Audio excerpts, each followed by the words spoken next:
I believe that. I can see that. Because when I stop working on my legs, they get thinner and weaker. You work your legs? Yep. I want you to... Huh? You surprised how well I can work out with this body weight.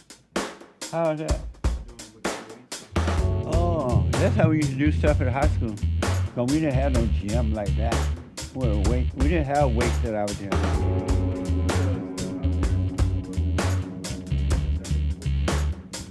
You used the stuff out there? Yeah.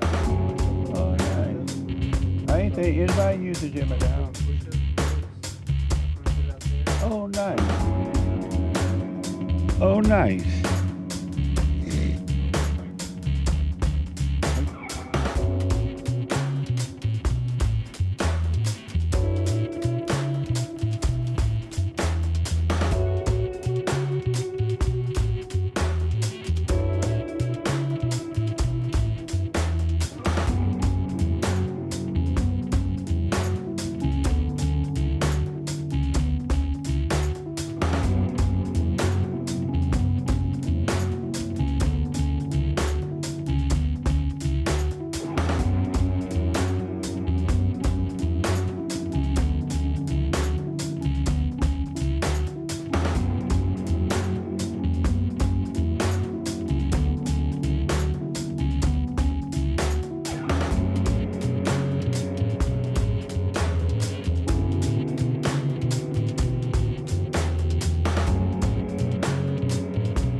Uniting the races with truth instead of dividing them with lies.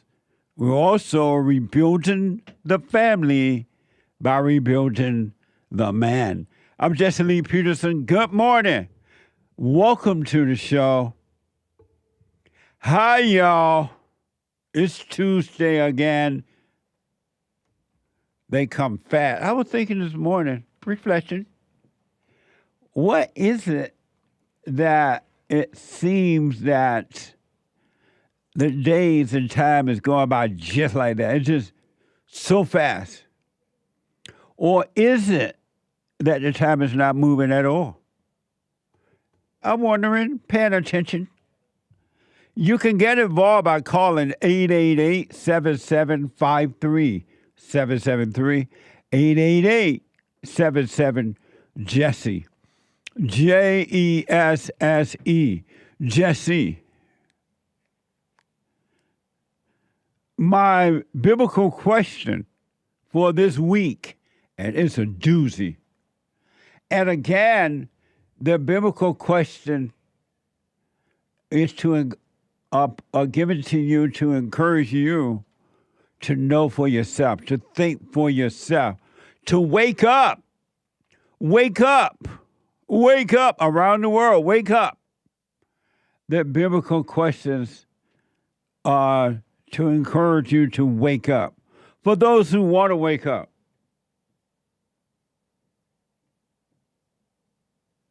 For those who want to wake up. Most people don't want to wake up, but I do understand it. Why don't you presume others' innocence unless proven guilty? Why don't you presume others' innocence unless proven guilty? That's the biblical question. Isn't it like an amazing question? That question is so amazing, I don't know what to do with it. Wake up. If not now, when?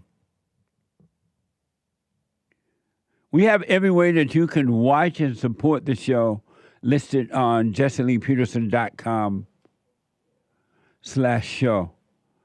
JesseLeePeterson.com/show. And you can, you don't have a reason not to hear the show live. You can podcast, and I know you have things to do. Some of you, and you're not able to just watch it as it's happening. But you can watch it live. I mean, you can listen live on your iPhone or iPad if you're not able to sit and watch it. You got to go to work. You got to take your children to a public school to traumatize them because you don't want to stay home and be a mother. You don't love your children more than your ego. You can be, or you just land up at the beach, or you Camilla Harris and you're screaming at a church trying to pretend like you're a preacher. Whatever. You can be listening to the show on your iPhone or iPad anywhere in the whole world. In his hand, he got the whole world. In his hand, he got the whole world.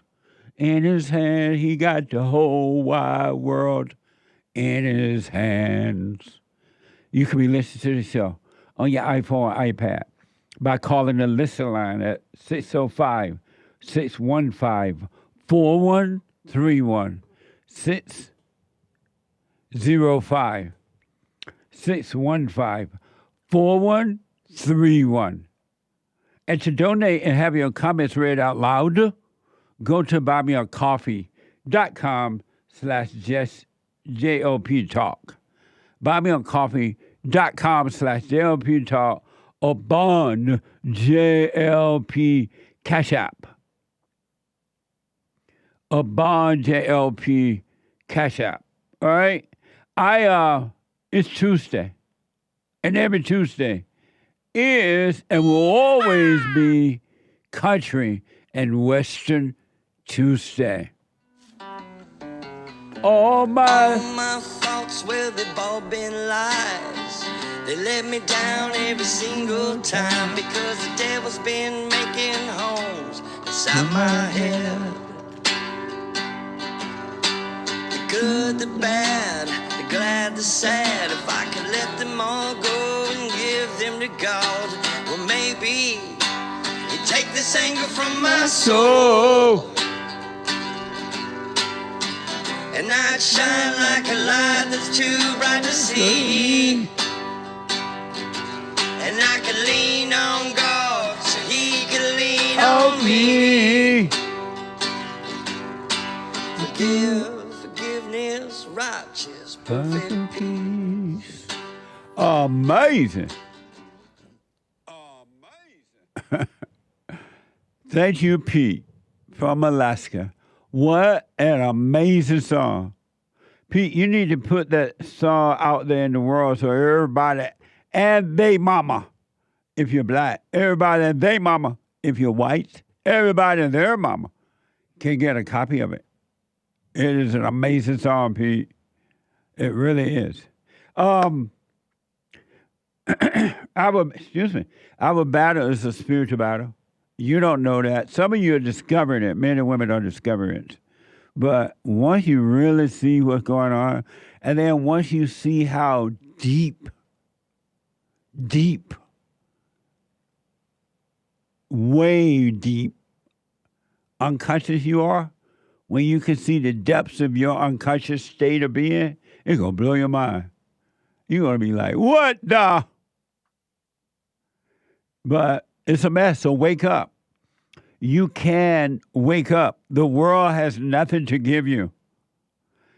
The only thing the world offers you are opportunities to stay asleep, to stay unconscious. And the world wants you unconscious. And the world works overtime. When I say the world, I mean everybody in the world, not just the politicians, the preachers, and teachers, but yourself, your family members, your children, your husband, your wife, your friends, your co-worker. Everybody wants you unconscious. And you want to be unconscious, and you want everybody else to be unconscious because you can live off each other. And you call it life. You call it life. You call death life and life death. What a mess! What a mess. Another mess is, I was reflecting, I was seeing some stupid stuff with Kamala Harris. It almost looked like that Kamala Harris running for president is like a game. It's like a joke. It's like, it's not real. It's just, it just seemed like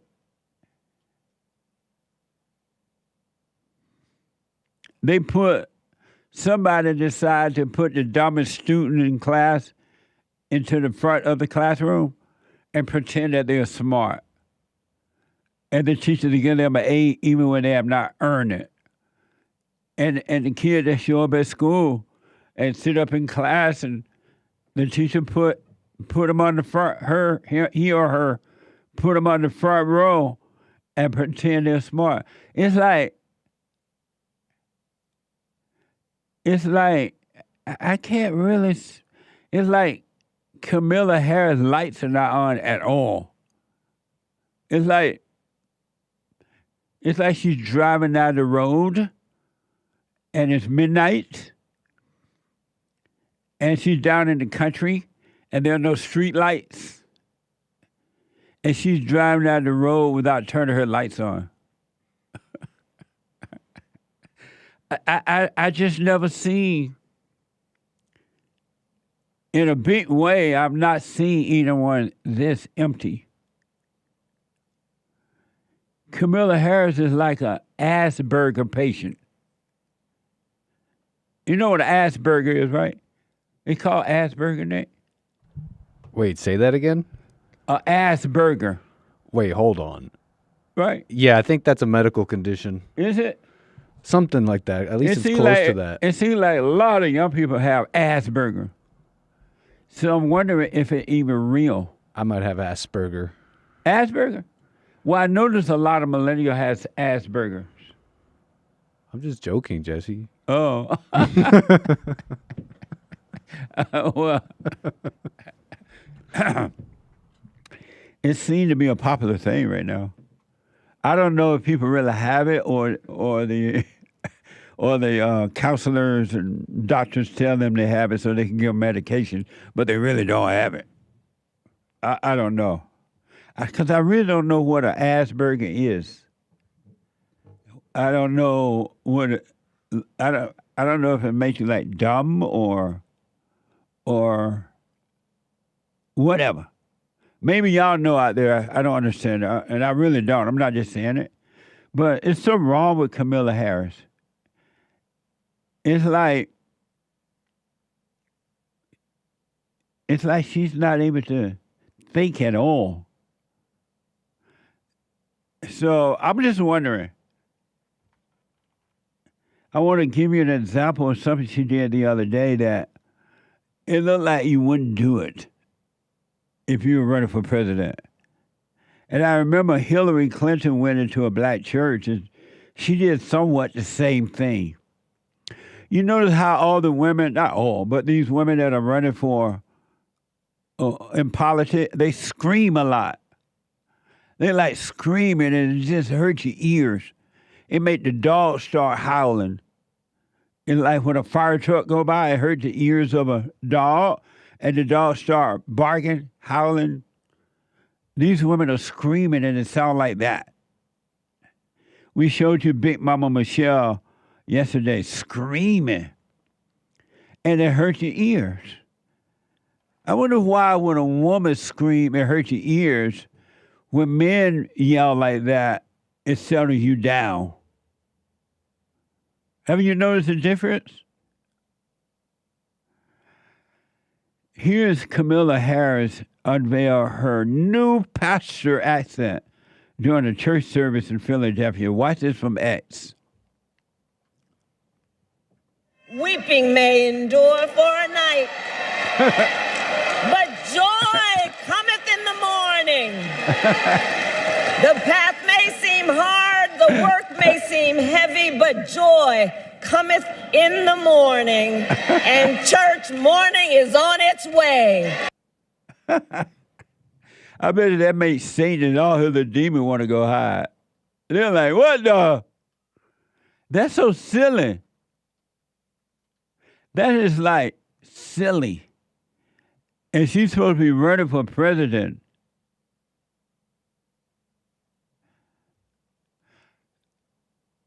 Why somebody to say, no, don't do that? And I'm wondering once she got back to her office and they reviewed the video, did she see how silly she is? And almost like her running for president is a game. Like, it's not like real. You get nothing from it at all. I want to just play that one more time in case you missed it. And I want you to just look at how it's like she doesn't mean anything about joy in the morning. And she's not even saying it with her natural voice herself. It's an act. It is worse than an act. Watch this again from X. This woman at church pretending to be a pastor or whatever she's doing. Watch this. Weeping may endure for a night. Who speak that way? Joy cometh in the morning. The path may seem hard, the work may seem heavy, but joy cometh in the morning, and church morning is on its way. What an idiot. What she think she in a play or something? It reminded me of the fallen Messiah, Barack Obama. He used to do that too at the black churches or whatever. He gave talks. Big Mama Michelle did that yesterday. We played that soundbite. And I remember Hillary Clinton going to a black church. I'll fear no return. I feel like going on. And the black audience just applaud. They don't know they're being made a fool of. It's like they don't know. It made them look silly, and their little religion thing seem fake. It seemed like it's an act. They applaud that mess when these people come to their church and do that. These politicians are actors and actresses on a stage, and the black audience in the church applauding like they're worshiping Jesus. It's so silly. I don't know how anyone fall for it. But they're applauding because she's joy come in the morning. That's not how you do it. You don't normally. I know the black preachers yell like that, but she's a politician. Why don't she go in there and just speak in a politician way? Lie. amazing. Here's one more soundbite from Kamala Harris.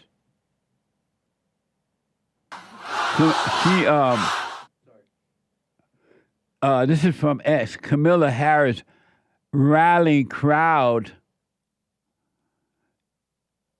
is completely stopped by after she tells them to all start shouting their own name.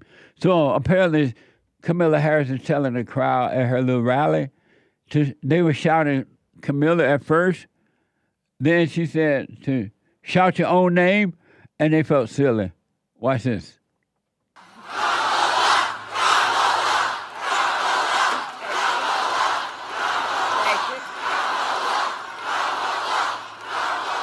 Okay, now I want each of you to shout your own name. Do that. See that? Look at Because her. it's about all of us. It's about all of us. And listen, Look at her. I have fought my whole career to put the people first. Do you really want that empty shell running your country? The Allah Akbar people must be having a party at the idea that this could possibly be the next president of the United States. It's over. And when I say it's over for the country. Our enemies will overtake us. Our enemies will overtake us. It's amazing how close we are to be destroyed in America. I just never thought that could happen. It didn't look like when I was growing up, America was such an amazing country, and you would just go where you want, do what you want, you get a job anywhere you want it, live where you want, whatever, and ride around on a Sunday afternoon, grooving on a Sunday afternoon. You can't do that anymore. You wouldn't worry about people breaking in your homes and robbing you on the streets or at a cafe. You could be sitting at a cafe, and whether it's on the sidewalk or inside the building, and people will literally come up to you and rob you now. No police. What happened to my America? I want my country back, but it's not coming back. You know how they have these ballot boxes so that you can go and register early by mailing in or dropping them in the box? Well, according to this report, that's under attack now because we're losing America.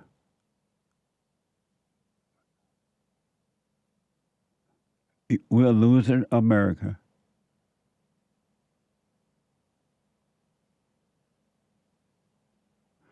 I'm still blown away that somebody let Kamala Harris go up in a church and scream a scripture. See how the devil can quote the scriptures, right? And she can care less about the scripture or God or anything. And the people are like, praise the Lord. Hey, oh. She quoted the scripture the same way they did with Hillary Clinton. I don't feel no ways toward. I feel like going on. But anyway, ballot boxes are under attack now. NBC is reporting that ballot drop boxes in Portland, Oregon, and neighboring Vancouver, Washington, were set on fire early Monday morning, police said, just over a week out from Election Day. Watch this from MSNBC. Breaking news from the Pacific Northwest. State election officials are working to determine how many ballots were destroyed overnight after two apparent arson attacks. Drop-off ballot boxes were apparently targeted in Vancouver, Washington, and Portland, Oregon. Police found an incendiary device, that's their frame, inside the Portland ballot drop-off box. County elections officials say fire suppressant inside the drop box protected nearly all the ballots. Only 3 were damaged. But officials in Vancouver fear that hundreds of ballots could have been damaged or even destroyed. It is not clear if the two are connected. The FBI is investigating. Amazing, huh? Are you surprised to hear that? No police, no law and order anymore. So I'm not surprised. So hold on to your ballots and go into the ballot poll, voting poll, or into the building there and vote right there and give it to them.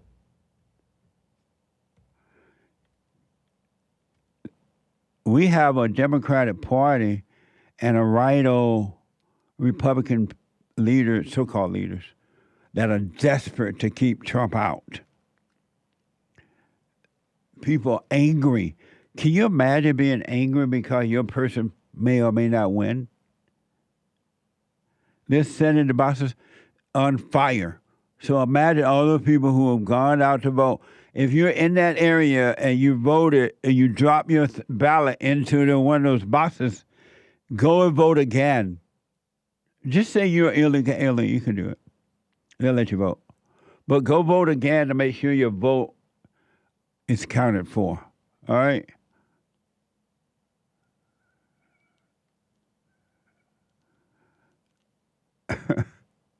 To make sure your vote is counted for. But don't cheat. No cheating, but just in case your ballot was burned and it's not being counted. And don't let the illegals vote. I'm just playing. Illegals, you ain't got no right voting in my country, all right? But you got to go and make sure your vote is counted. Because if you're in that area, go and vote again. But in the right way. In the right way. Because your ballot could have been burned up if you dropped it in one of those boxes that they say, I don't know if it's true, but they were vandalized, set on fire. 888-77-53773. Let me go to Ashley out of Texas. Ashley, welcome to the show. You're on the air. Good morning, Jesse. Good morning. How are you? All is well. How are you? Amazing. Good. So I have 2 things that I wanted to ask you. Ask. All right. So I'm going to start with the first one. I've called a couple times and had a couple different conversations with you, but I've also been listening to you, in your past leadership. How do I say that? What's the word I'm looking for? Conversation. And I'm really understanding the message that you're getting across. Now that I'm aware of myself and my thoughts, it may be a thought that tells me or makes me think I should be telling other people. Is that what I should do? Nope. Okay. Why should you do that? There's a part of me that wants to help them. Why? Because they're lost in their false state, in their fallen state. But how can you help a lost person to be found?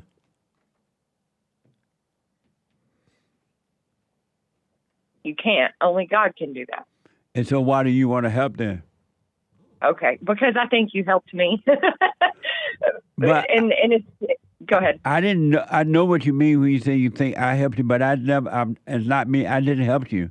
You wanted the truth, and whether you were or not, you wanted it. So when you heard it, you welcomed the truth, and the truth entered into you, and it is helping you. Okay. All right. That makes it a lot easier. Most people most human beings, because their hearts are wicked, they don't want the truth. They love their evil. They love their misery. And God, if you notice, he's not forcing himself on anyone. You have to invite him in by... Correct. So... And I could see where going into a conversation like that with anybody would cause some anger and frustration from the other person. Absolutely. Because you're trying to tell them something. You're trying to give someone the truth who don't want it. And then when they don't accept it, you get mad at them for not accepting it. Yeah. And I don't want to do that. Right. Because So you're going against the norm. It is abnormal to try to tell someone the truth. It's abnormal. Okay.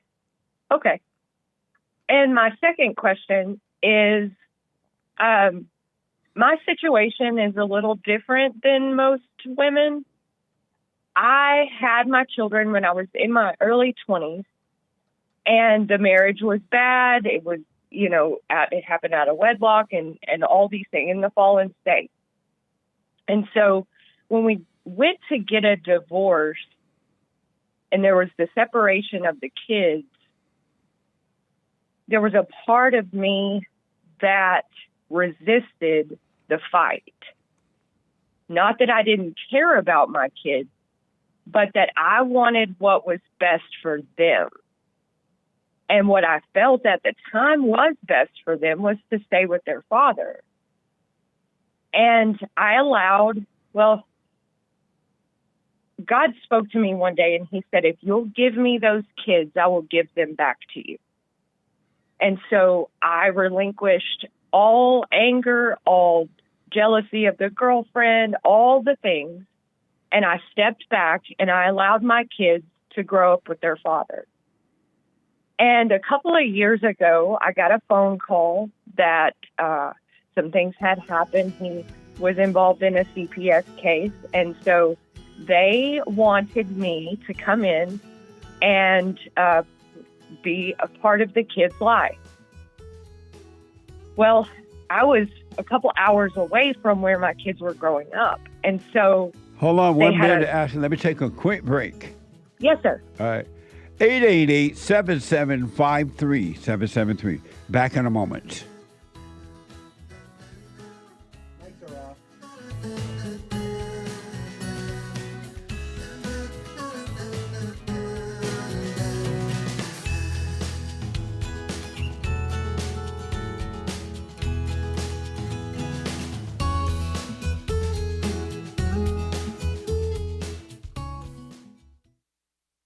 I read or heard that some Republicans are starting to pull their advertisements from Google or whomever, right? Because so many conservatives are being shut down, discriminated against, shadow banned, and all that kind of stuff. So conservatives are starting to fight back. It is happening to us too. I'm just taking it one day at a time. But you can go to JLPtalk.com and find all the ways to support us. You can check out rebuildingdemand.com and support our nonprofit organization. You can call 800-411-BOND, 800-411-2663. And don't forget to like, subscribe, follow, share, and Sunny. And also, we have thefallenstate.tv. Ring the bell.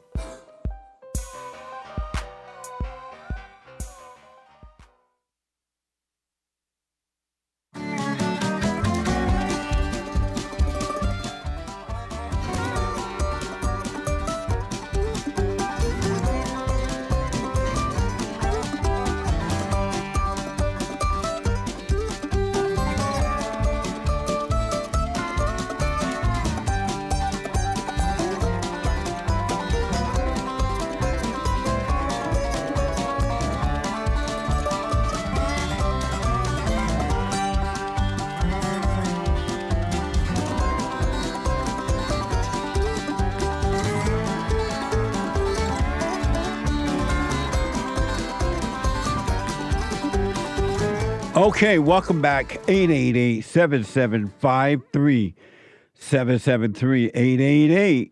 888-77-JESSE. Jesse. Jesse. The Hake Report is coming up at 9 a.m. Pacific time. TheHakeReport.com. And that from 9 to 11 a.m. Pacific time. And then Joel Friday TV at 11 a.m. Pacific time. And at 4 p.m., the American Anchor Baby. So I hear that there was some problem with the Punchy TV episode yesterday. I don't know what's going on. Well, the episode that's up right now is totally fine. It is? Correct. I'm It was a scared. re-upload. Oh, God. Check out Punchy TV on YouTube at punchy.tv.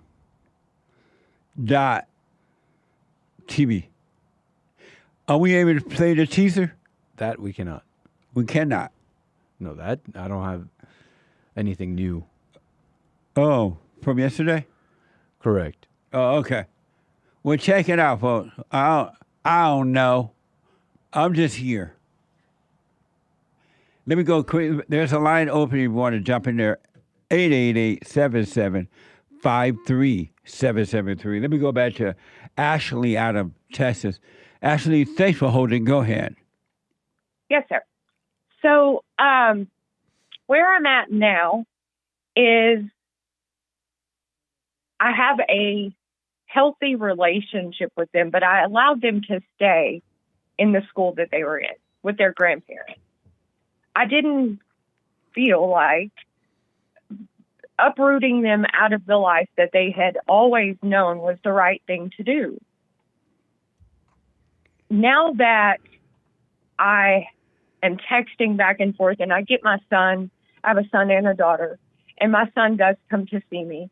How old is he? 15. And your daughter's She's 16 and he's Oh, okay. 16 and 15. All Yeah. right. So they're both teenagers and they're still in school and they're both in athletics, really good kids. Well, No you such know, thing. for the sake of- no such thing. You're right.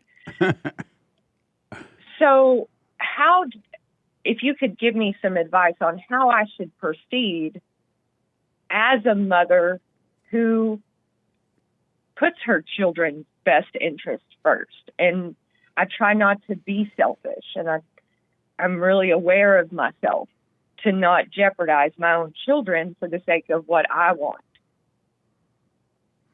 What advice would you have as far as how to proceed?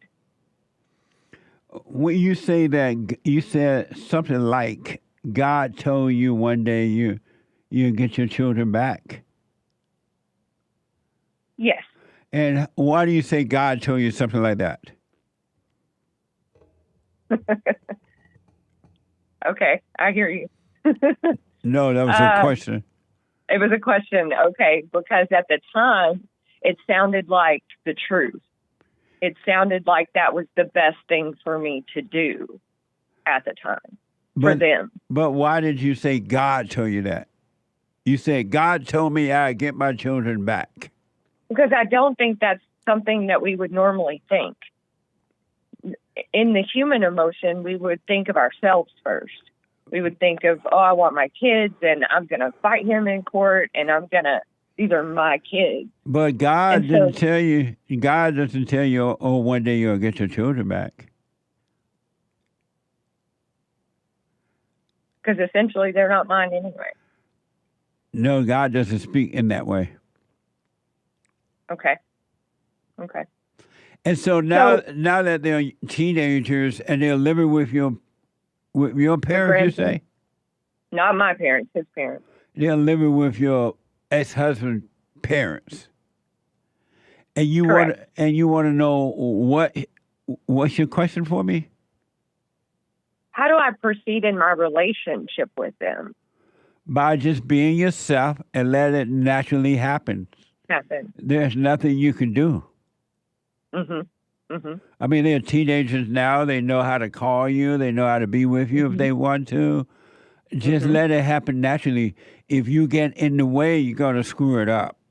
Right. And I've always felt like that. I've always kind of known that in my heart. Yeah.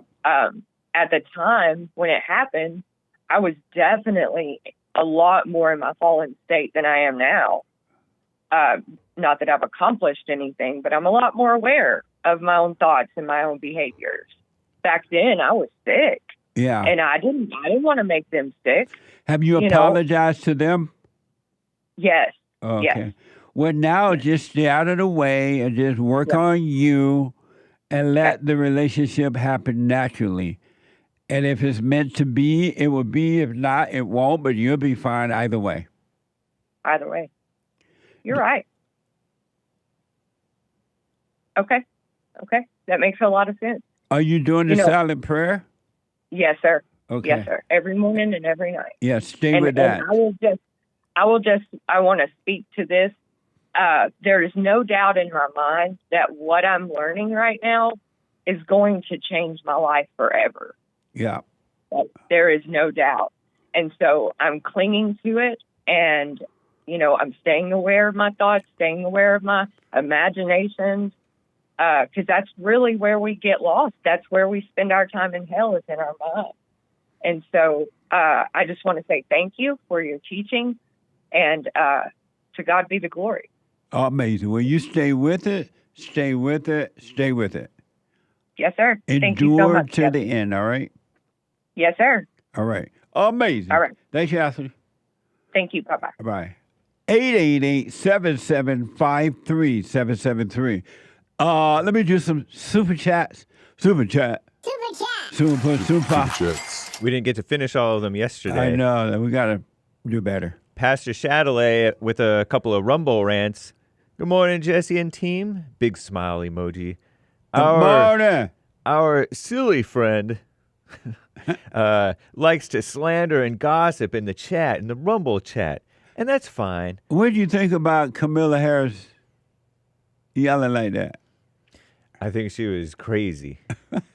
I think that she was smirking a little bit because she knows she feels stupid doing that, talking all black and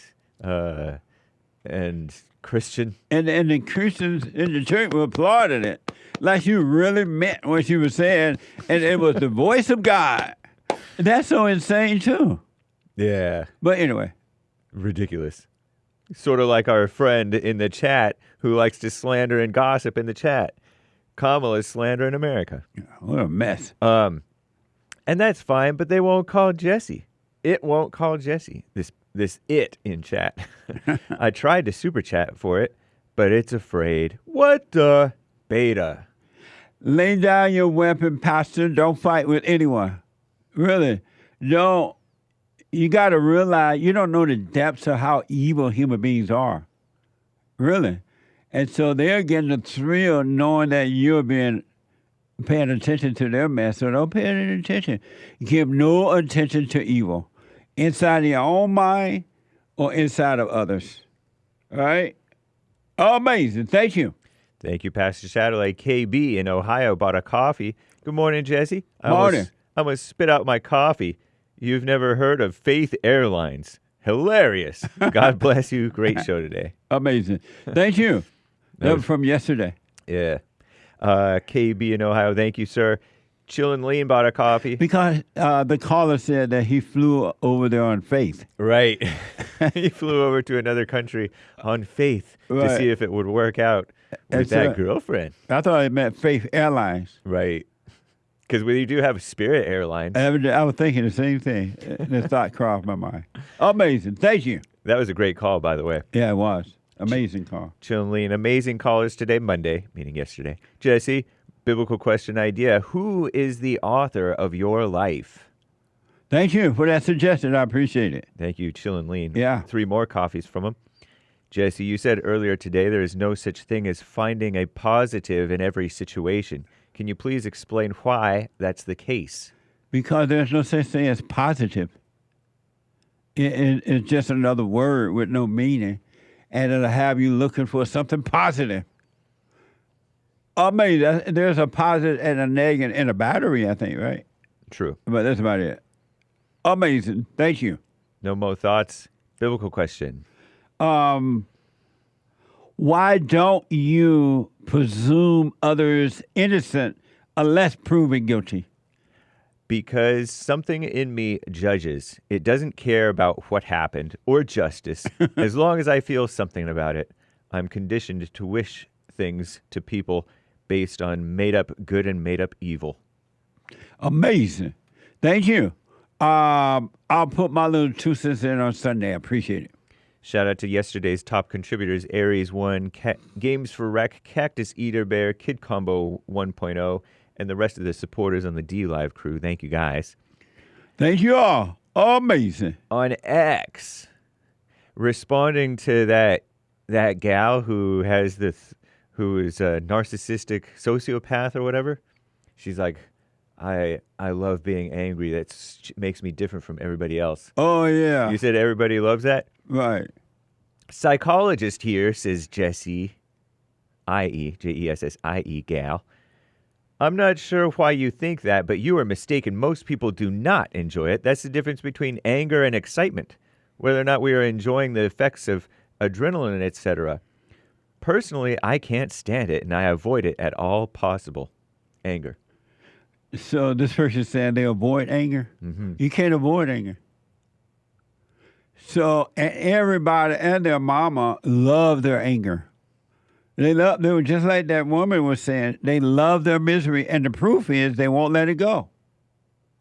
If you didn't love your anger, if you didn't love your insanity, you would let it go.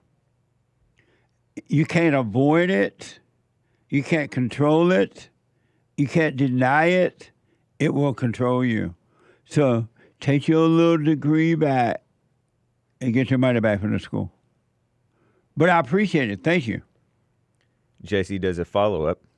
The fact that it's inconceivable to you that everyone doesn't feel that way likely means you have low cognitive empathy. Perhaps due to a condition adjacent to hers, that narcissistic sociopath gal. And I'd be really interested to know whether you believe you hold on to anger because you love it as well.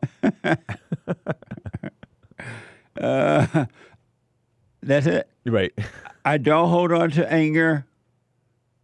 I know for sure anger is not necessary, that there's never a reason to be angry. And I know for sure, and without a doubt, anyone that has anger is evil. They're a murderer and cannot be trusted. And I know you don't have to be angry. You can overcome anger. Anyone that wants to overcome it can. Most people don't want to. They justify it. Amazing. Thank you, though. That's interesting. Yeah. Tony bought a coffee. For thievery, I would hang. I ran with that mountain gang. The hot sun upon my face. A life lost at a gallop's pace. A gallop's pace. Have a great day, everyone. Amazing. Thank you. Thank you, Tony. I appreciate it. For Country and Western Tuesday. Country and Western Tuesday. All my life. Amazing. Kev Fisher, now a monthly supporter on buymeacoffee.com/JLP Talk. Hello, sir. I hope all is well. Not a serious question today, but I have to ask. Ask! I like the Manly Cars song you were featured in, and I agree. What's your favorite car or cars, or do you not have one? My favorite. I don't have a favorite. I just know I don't like those little cars, electric cars. They make no sound. You don't even know the motor's on. You can get ran over or run over someone. They're lightweight. They're girly cars. I don't like that kind of junk. I mean, well, I don't want to call it junk because everybody seems to have one now. A lot of people seem to have them. So I don't have a favorite, so thank you. Thank you, Yeah. Kev Fisher. He also bought a coffee, answer to the biblical question. Why don't you presume others innocent unless proven guilty? It used to be a bad habit I inherited from Mama, but over the years it became more of a laughing at the initial thoughts of judgment. Since I've been listening to you over 2 years now, I've realized even more watching the thoughts and letting them pass quickly has freed my mind more. I realize no one can help it, including myself, until we return to the Father. These days, when someone provokes a situation, for example, I know it's not them, so I never hold judgment or a grudge. Thank you again for what you do. Amazing. Oh, amazing. Thanks for responding to the biblical question. I'll put my little 2 cents in on Sunday. If the Lord is willing and the creek don't rise. Verge, 5 coffees. Jesse, my boyfriend always blames me for the silliest things that are misplaced. I know it's the hell in him, but why does he do that, and how should I respond, or should I just ignore his comments? Well, number one, you should ask us, why are you doing this? But don't get angry, and you will see how to deal with it. Very nice. Will see how to deal with it. All right? Thank you. And thank you, guys. I do believe that is all for now. Amazing. Amazing. 888-7753-773. Let me go to Edgar out of California. Edgar, welcome to the show. You're on the air. Yes. This is my, fourth time calling, and this question not a question, but this answer of nobody talks about it is how do you paralyze a witch? That's a question. You have a noise in your background there. Noise. It sounds like How paper. about now? That's better. I don't know I don't know what a witch. I know what a witch is, but I've never seen a witch. What do you mean? How do you paralyze one? Well, other was a witch. Edgar, hold on a minute. Tell them to stay close to the phone and make sure that the noise in the background. And let me know, and I'll come back to him. 888-7753-773.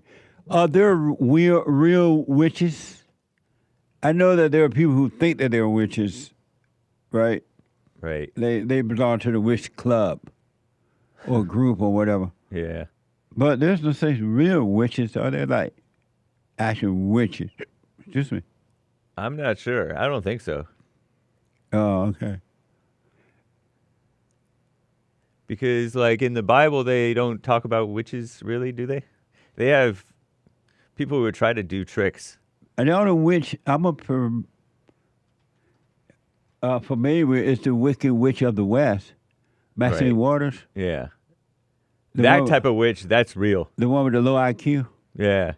That witch. That one you can see. Not real in the sense that she's a genuine person, but she's a phony.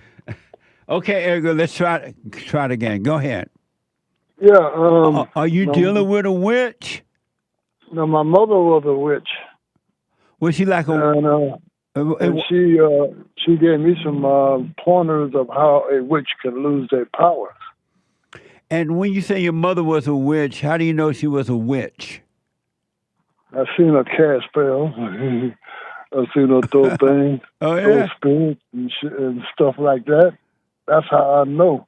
And so, but you're not dealing with any witches. Your mother still living? No, she passed away. And Okay. So you're not dealing with any witches now. You don't see them around anywhere, right? well, they get away from me. Oh, okay. I wouldn't worry about them then. As long as they stay away from you, I wouldn't give that too much thought. No, I'm just saying. I just want to pass the word around of how can you paralyze a witch, which is very simple. All right. Well, I'm not, because of time I have to run, but I wouldn't worry about it, Edgar. Just let them go. I won't worry about it. I ain't never seen no race except Maxine Waters. Thank you, Edgar. I wanted to try to get this soundbite in before the break, and then I'll get back to your calls.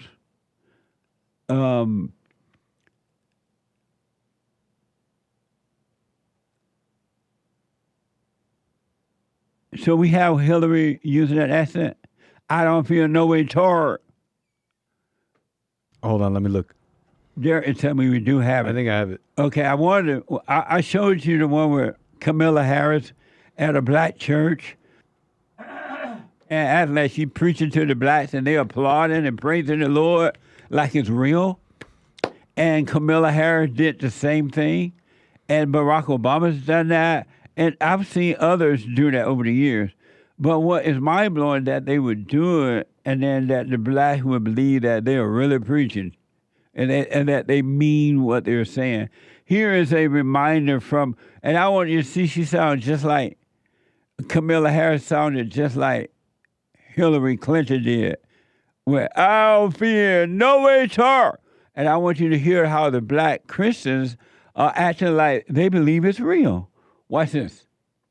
Where is this from? I don't feel no ways tired. I come too far from where I started from. Nobody told me that the road would be easy. I don't believe he brought me this far to leave me.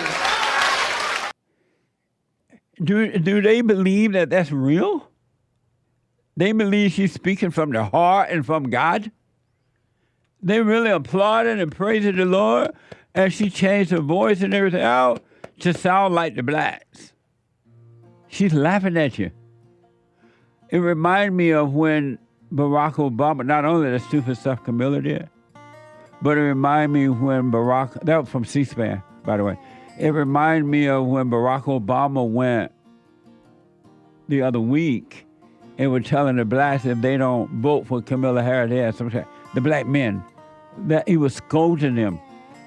That if you don't vote for Kamala, you got some kind of issue going on. It's the same kind of thing. People don't respect the blacks. Isn't that amazing? And the blacks don't seem to know it or care or something.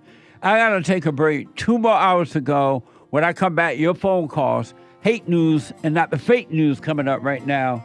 And I'll be back in a moment. I have books that are amazing. I highly recommend you get them. 7 Guaranteed Steps to Spiritual, Family, and Financial Success Guide. Even if you're not starting a business, but you have a job or you're on welfare, it can help you if you do. Be doers of the word, all right? From rage to responsibility. From rage. That's what I write about in the first chapter, especially how I overcame. Scam. How the black leadership exploits black Americans. They are using them. And blacks are too willing to be used. And then my last book, The Antidote, Healing America from the Poison of Hate, Blame, and Victimhood.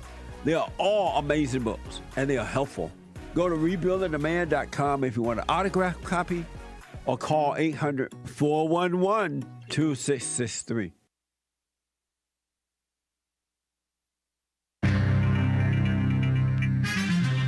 Some serious mess going on in the world. This is the end of hour 1 of Country and Western Tuesday, everybody. October 29th, AD 2024. There is one line open. You can call in right now during Hate News, Not Fake News, even from overseas. If you dial 1-888-775-3773, that is 888-77-JESSE. Put a 1 in front of it if you're dialing via Skype from overseas. It is free. You don't need any membership or pay any fees, even when you're out of the country. Pretty cool. But it is Hate News, Not Fake News, and we will get back to your super chats and more great stories. Commie Nonsense Network, CNN reports, does it seem like your phone has been blowing up with political text messages? I know mine has. It's out of control. It's not just you. These texts have increased substantially in the 2024 election cycle. Commie Nonsense Network met the so-called real people who send those political texts, and they do see your responses if you respond. I don't even respond. I just click stop. I type in stop and send it back because these people are annoying. I'm starting to ignore texts almost as much as I ignore phone calls and emails because it's a bunch of junk, except for some of you guys. Unfortunately, you get lost in the junk. Terrible. Election countdown, Vice President cackling Kamala Harris, and our greatest president, Donald J. Trump. They are trying to reach as many voters as possible 1 week from Election Day. That is next Tuesday. Today is this Tuesday. Next week is next Tuesday. Election day for America, right? Harris, Kamala, scheduled to deliver the final major address of her campaign today at the Ellipse, a park just outside of the south lawn of the White House, currently black on the inside White House, where Trump rallied his supporters ahead of the January 6th, 2021, mostly peaceful Capitol protest. It was mostly peaceful. Part of it was a riot, though, unfortunately, I guess. Trump will be in the battleground state of Pennsylvania, PA, beautiful PA, where he's joining an event in Drexel Hill and holding a rally in Allentown. Isn't that nice? This comes as more than 43 million ballots have been cast across 47 states already, and the evil District of Columbia, evil and dirty and crime-ridden District of Columbia, D.C. CNN's most recent... I heard Trump is going to fix D.C. if he gets in. Nice. CNN's most recent national poll found that Kamala had a large lead among early voters, despite a virtually tied race overall. What a mess. And burned ballots. You guys hear about that? Earlier this hour, JLP covered it. Federal authorities investigating fires at ballot boxes in Oregon and Washington State, I think, after hundreds of ballots were destroyed. Evidence from the incendiary devices found at 2 charred ballot boxes in the Portland, Oregon area shows the fires are connected, they say, as well as a third incident reported in Vancouver, Washington, the Pacific Northwest. On October 8th, a spokesman for the Portland Police Bureau said, authorities are working to determine the motives behind the attacks that appear targeted and intentional. Was it Antifa? I don't know. They don't speculate that. CNN says this fires come after the FBI and the DHS, Department of Homeland so-called Security, they recently issued a bulletin raising concerns that election-related grievances, such as belief in voter fraud, could motivate domestic extremists. They're trying to cast it as right-wingers, maybe, to engage in violence in the weeks before and after the November election. It's nothing to get violent over. Protect yourselves, people. Protect yourselves. Stay in. I don't know. And flight refunds. U.S. airlines now required to refund passengers automatically if their flight is significantly delayed or canceled. The Department of Transportation, not run by a morally straight person, says that the final federal rule requiring airlines dole out refunds, not vouchers, went into effect on Monday. Passengers deserve to get their money back when an airline owes them without headaches or haggling. So said Pete Buttigieg on X. What a mess, huh? I'm James Hake. Now back to JLP, Hour 2.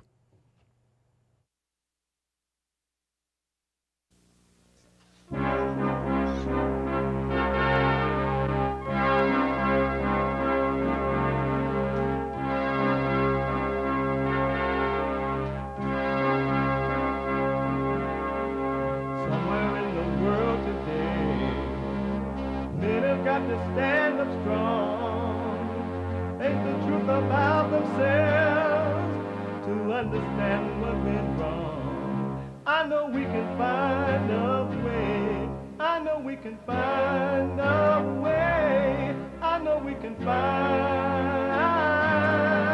a way to stand up, stand up.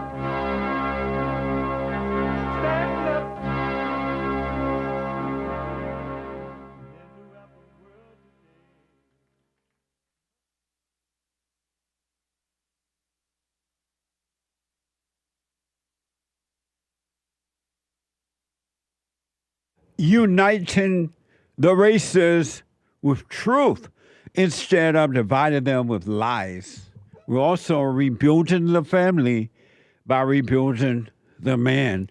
I'm Jesse Lee Peterson. Welcome to the second hour of the show already. You can get involved by calling 888-7753. 773 888-77-JESSE. Jesse. Jesse. My biblical question, and it's amazing the biblical question. Why don't you presume others innocent unless proven guilty?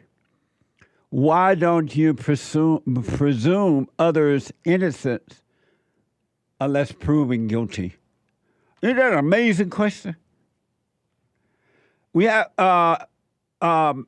every way that you could watch and support the show listed on JustineLeePeterson.com/show.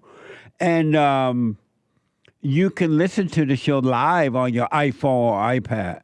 You can podcast if you're not able to just sit and watch it because you're busy or whatever. Anywhere in the world, we are heard around the world by everybody and their mama. So you can listen on your iPhone or iPad no matter what you're doing, right? Live. You don't have to miss it. By calling the listen line on Talk Stream Live at 605-615-4131. 605-615-4131. And to donate and have your comments read out loud, go to Buy Me a Coffee. BuyMeACoffee.com/JLP Talk. BuyMeACoffee.com/JLP Talk. Or Bond JLP Cash App. Bond JLP Cash App. It's Tuesday. It's the second hour of the show. And it is Country and Western Tuesday. Bring back, oh, bring back my country to me. Bring back my country to me. What the? Who let the dogs out? Amazing. Amazing. One quick thing before I go back to the callers here.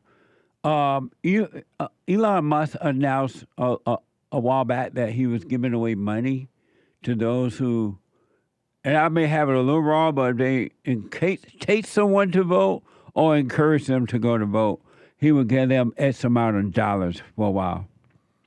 And apparently somebody don't like the idea of Elon doing that.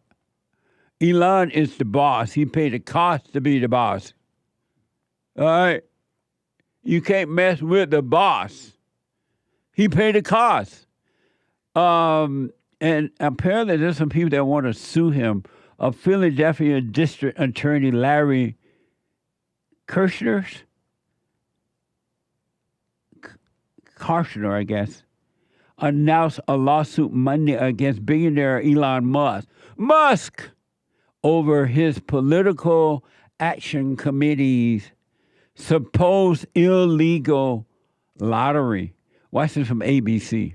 Last week, Tesla CEO Elon Musk was sent a letter from the Department of Justice warning him that his $1 million giveaway could violate federal law, something Richard Painter, an election law expert, believes is true. This is an indirect way of paying someone to register to vote. But Michael Domino, also an election law expert, tells us he doesn't think Musk is crossing the line. It's clearly not vote buying because he's not paying anybody to vote or not to vote or to vote for a particular candidate. As for this most recent lawsuit claiming Musk's giveaway is an illegal lottery in the state of Pennsylvania, Domino believes that also isn't true. We're not selling lottery tickets. Nobody's buying a lottery ticket. Nobody's throwing money into this except for Musk.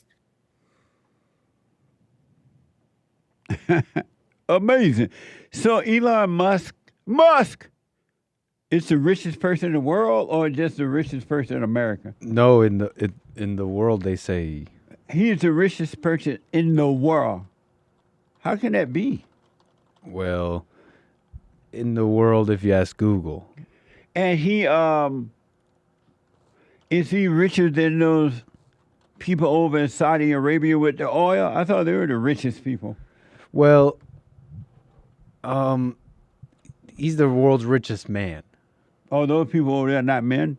Well, there may be a group of people. But no, I even think he beats them. Yeah, I think he even beats them with a net worth of $270 billion, according to Forbes.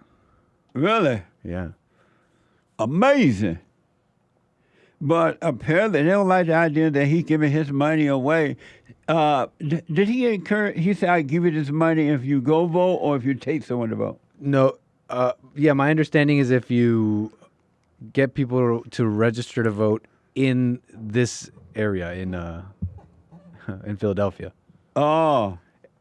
Something about either you registering or getting someone to register will enter you for a chance to win something like $1 million. And then there's giving out $1 million per day till the election is what I heard. I knew that Elon Musk, he got to know the law. He knew what the law was before he made the decision. The lawsuit also accused Musk of violating consumer protection laws. Watch this from ABC. Along with running an illegal lottery, the lawsuit also accuses Musk of violating consumer protection laws, something Madeline Somerville, an attorney at Georgia Trial Consulting, believes is the case. There are specific provisions in the law that allow you to support folks getting out to vote. But if it endorses one side versus the other, that's where the state or the U.S. has to step in. Which is why Somerville says the lawsuit has been filed to put an end to the giveaway, but opinions are split about whether or not anything illegal is being done. That can't possibly be a lottery when someone's giving away his own money. In my opinion, he is operating an illegal lottery in the state of Pennsylvania. Of course, in your opinion, which don't count. You know what's funny about this too? What? It's funny how there is a legal way. They're saying you can't have money influence elections, basically. You can't have this person's money influence elections. But what they're really saying is that you didn't do it in the way that we like. Because you're allowed to influence elections with money. They call it lobbying. They call it many things. They call it a welfare check. They call it affirmative action. Yeah. They call it DEI. Amazing. Well, it's going to be interesting to see how this turns out. And you got to remember that elections are 1 week from today. Just think about that. Next Tuesday, if the Lord is willing and the creek don't rise, by the end of it takes forever now, but by the end of the day, you're supposed to know who the next president is. When you wake up the following morning, they usually tell you before that. But when you wake up Wednesday morning, you know who the president is. Ooh, that's going to be a mess.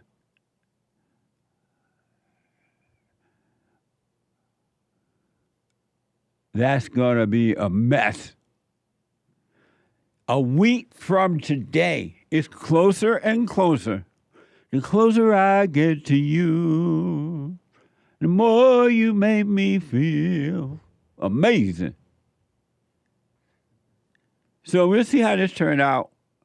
They're just jealous. Let me go to Ray, a first-time call out of California. Ray, welcome to the show. You're on the air. Yes, hey, how you doing, Jesse? All is well, Ray. Jesse, Jesse, talking to you, I must say, man, it's so amazing. Amazing. Amazing. Amazing. Hey, Jesse, man, I'm here in L.A., man. I don't know if people know, man, but you are, listen, man. I just got one word for you. Legend. You are a legend, man. You're a legend, man. Listen, man, I did not know you've been doing this stuff since the 80s. We've been I around. was born in 83. You were born in 83? Yes, sir. Wow. We've been doing this work since 1990. Oh, okay. Yeah. I started my nonprofit in 1990. Man, you've been around for a minute, Jesse. Like I just was watching some of the clips of you. Older than and dirt. I'm like, Jesse, you was actually out here in L.A. You started here. Yeah. Jesse, I did not know. Listen, man, I'm so sorry that I'm just now finding out about you, man. But like you, and I'm not trying to put you on no pedestal, nothing like that, man. But you legend to me, man. You're a hero to me, man. Some people look at Tupac and all them guys. Man, I didn't know that you did all this work. Like I didn't know that you are you. I did not know that, man. And so, are you working on yourself now? Man, listen, man. I'm working on myself, and I'm proud to work on myself. Right on. And the first thing that I did, man, I called the person that raised me, and I told him I forgive them. Right I on. did the first step that you told me to do, that you told all of us to do. Yeah. You know, when you start doing that change, communicate with the people that raised you, whether it's your mother or guardian, foster parents, whoever that raised you, and tell them that you forgive them. Yeah. And I did that, Jesse. And man, listen, man, my life has been even better, man. I mean, everything's been good. Thank you, Jesse, and I will be definitely coming to your work. Thank you, man. Thank you. I think right now, man, you are, to me, man, you're like one of the most important human beings on earth, man, because, Jesse, like, I didn't know that people was going against you. Let me tell you For this. you to be here right now. Yes, go ahead, sir. Let me tell you this real fast because of time. I want to encourage you to stay with it, stay with it, stay with it. And now that you have forgiven, do the silent prayer and practice staying out of your head. Don't think about tomorrow. Don't think about yesterday. You stay present, and your life will change by itself. It doesn't need your help. There's nothing you can do, but stay present. Let all thoughts pass. All thoughts are all lies all the time. I'm telling you, Ray, if you stay with it, there are no words to express how amazing your life will become. Hey, Jesse, man, thank you, man. Like I said, You're it's welcome. such a blessing. Thank you, man. All right, you're welcome. Thank you, Ray. Yes, sir. All right, buddy. You got to stay with it, folks. And there are people who are doing it. Stay with it, stay with it, stay with it. Wake up. Wake up. Let me go to a first-time caller out of Minnesota, Nick. Nick, welcome to the show. You're on the air. Hey, Jesse. It's a pleasure to talk to you, man. Thank you. So I had a question about, I'm doing the silent prayer like 3 times a day now. And when I'm doing it, I'm a business owner and I'm thinking a lot and I'm under pressure a lot. So when I'm doing it, I have like the thoughts just race and it just like adds up one to another in my head. Yeah. And it's just like hard to get out of that. How do you suggest going upon like the silent prayer? What do you think is the best way to get out of my head? You get out of your head by being aware of the thoughts. You need to, because you've been living in those thoughts all of your life, and they have been controlling you. They have been making you think and feel a certain way, good or bad or whatever. But now you get out of them by being aware, and that's what the silent prayer does. It is shining a light on the darkness of your thoughts. And all you need to do is watch them. Don't run away from them. Don't deny them. Do not try to control them. You need to just see them, and they will be taken away from you. Okay. And don't call them you. Don't say things like, I'm depressed. I'm lonely. I'm afraid. I'm this. Because you have been identified with those feelings, with those thoughts were brought on the feelings, and you have been believing that they were you and they're not. And so just seeing that, they will be taken away from you. Okay. Yeah. Yeah, I never really believed in like anxiety or depression or anything. I thought it was always just, you're sad, so do something about it. But my grandma actually, she's going through a time where her husband died like 2 years ago, and she's in a big house, and we're trying to get her moved out, but she's so depressed, and my family's trying to help her, and we're like going over there and getting her ready to move out, but she doesn't want to do anything, and she's so depressed. Is there anything? Should I try to help her? Because my mom tries to help her so much, and I'm like, Mom, you can't do anything about her. But could I do anything to help my grandma or tell her anything? Well, she needs to drop her anger for sure. You can tell her that, but she might not want to hear it. Tell her, and then if she doesn't accept it, just be done with it. But there's nothing you can do to help her out of her depression. Most people, most human beings, they love that. They love the idea of depression. They love the idea of sadness and loneliness and anger. So there's nothing you can do but leave her in that state of being and wish her well. Mm-hmm. Yeah, because she was. That's what I was gonna go tell her. I was just gonna go tell her the truth and tell her what she needs to do. Yeah, because she opposed her will on my mother, and then my mother raised hell on me and yeah, my two siblings, and my dad went through it in the divorce, and yeah. No, well, you just continue to work on you and leave her to hell. If you tell her, hey, this thrill you're getting from acting like you're so sad because your husband died is all the thrill, is all of that.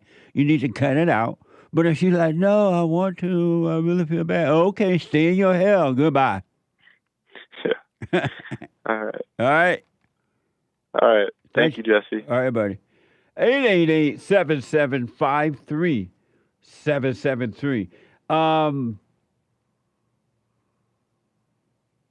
Let me go to LIEZL. Is it LIEZL? Hey, Jesse. Good morning. Good morning. Welcome to the show. LIEZL from California. This is my second time calling, sir. Okay. And it's I'm usually very busy in the morning, but I said, let me just call Mr. Jesse to say hi. Hi. I love your stories, Mr. Jesse, about how you came from Alabama to California. And I love the story of your plane ride and how you mentioned how when back in the day, when getting on a plane, we'd get all dressed up. It was like a classy thing to fly. Now it's like, the last time I was on a plane was like in 2021, and it was just like shabby. The experience was so gray and dull, and the people were like, I hate to say it, but kind of like, no, I'm not going to say it. I'm not going to say it because it sounds so judgmental. But it's just not the same. So I just called to say it makes me feel so good, though I lost my father in 2002. It's good that I can, hopefully it's not an intrusion on your part where I might just call you just to say hi because it's like I don't run across a lot of people that remember yesteryear and value what we experienced, how you say life was so amazing in these United States back in the day. It really was. I count myself fortunate, Mr. Jesse, that I grew up in the 70s. I was born, I think you said you came to Los Angeles. Did you say the late 60s, sir? Yes, in 68. That's when I was born. And when you said that, oh, my God, that's a wonderful year that Mr. Jesse came to Los Angeles. I had a wonderful childhood, Mr. Jesse. I did. In the 70s, and I even told Joel when I called him one time, we loved to roller skate, and who taught me how to ride a bike was the neighborhood kids. We were in Las Vegas. My dad was stationed at Nellis Air Force Base in the early 70s. My mom and dad even allowed me to walk to school. Yeah. And the school was like a couple blocks away. And I was like 4 or 5 years old. That was when kindergarten was, so we had to go to kindergarten. But I remember walking to school by myself. I remember when it was so nice flying. I almost just don't even want to fly now.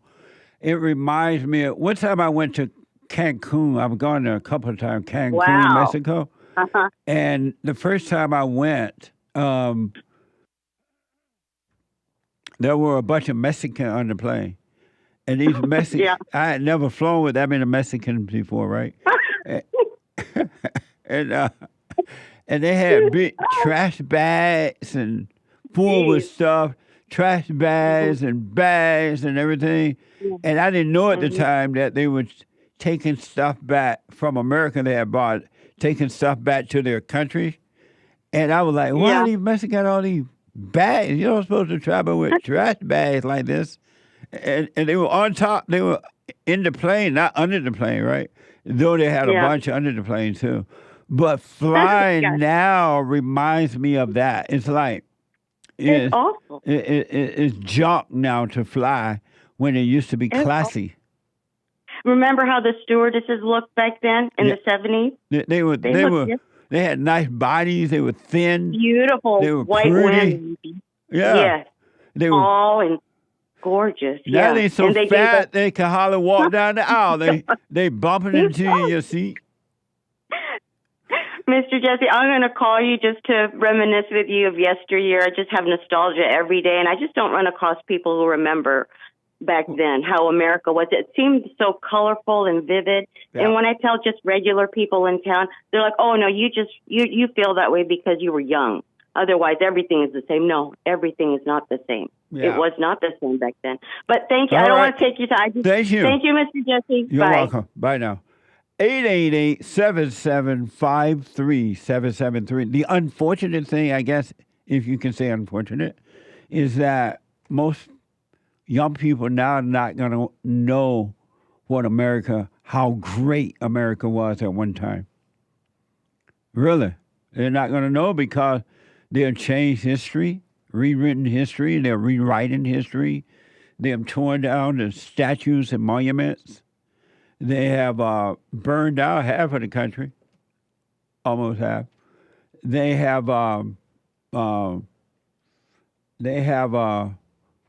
now have DEI where you don't have to be qualified for anything, so everything is service today is just junk. And just because you don't have to be qualified, you just have to be of color and a female. And so everything is just falling apart.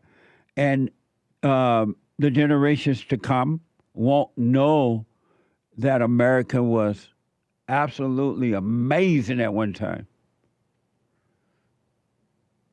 Absolutely amazing.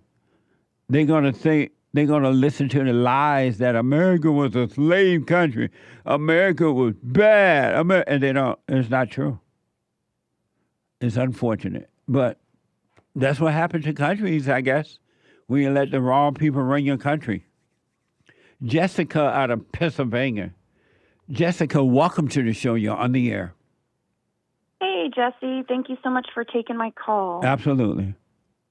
I actually just wanted to make a comment. So I am out of Pennsylvania, so I wanted to give a little bit of insight, if I may, regarding like that Elon Musk thing that's been happening. About the money thing? Yes. And so apparently it's Elon is so he's offering people money to go and vote or bring someone to vote? No, none of that. At least not from my knowledge. What is it? So what it actually is it's a petition. So it's a petition to sign in favor of free speech and the right to bear arms. So the First and Second Amendment. Oh. And it's only for registered voters. And for basically it's in a lot of the swing states, PA being one of those. So and then what's happening is out of those people that are signing this petition, he's giving away, I don't know if it's like once a week or each day. I think it might be each day. He's giving $1 million to like a selected individual that signed the petition.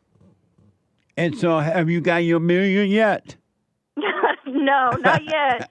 But they were based, I think what the issue was is that especially for the state of PA specifically, yeah, there was you were getting money for that as well. It was like $100 for you signing it and you referring someone.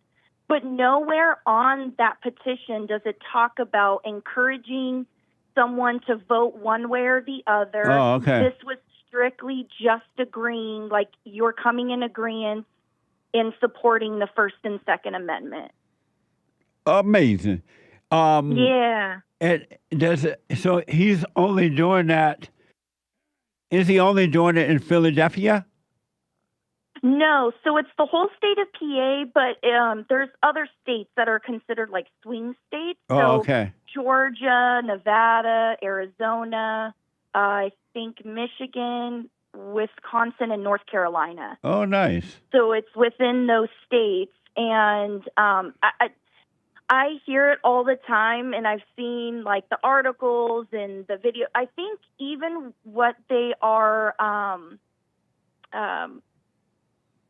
showing on TV and stuff, and what they're calling this thing is not Right. even what it is. They're making it seem like, Elon's trying to persuade people, one way or the other, and it's not like that at all. So I find it kind of hilarious when I see, people talk badly about it when, to be honest with you, if you think it's wrong to agree with the First and Second Amendment, then I don't really know, like, why you would want to be here You know, like That's right. You know, because those Yeah. are two really important amendments that we have in our rights. So I just think it's kind of hilarious. So that's all I really wanted to share, is just Well, to give a little bit more detail on that. Well, I appreciate that. Thank you. Yeah, thank you. Well, I hope you guys have a great day, and All thank right. you so much for all that you guys do. Thank you, Jessica. I appreciate it. Thank you. All right. Bye-bye. Bye now. Amazing. So now you have the story. What a mess. What a mess. Let me go to, there's one line open, 888-7753-773. Let me go to Rick out of Hampton, Virginia. Rick, welcome to the show. You're on the air. Oh, Lord. Rick not there again. I hear him in the background. Rick going once. Rick going twice. You hear him? What a mess. All right, Rick. I tried. Lord.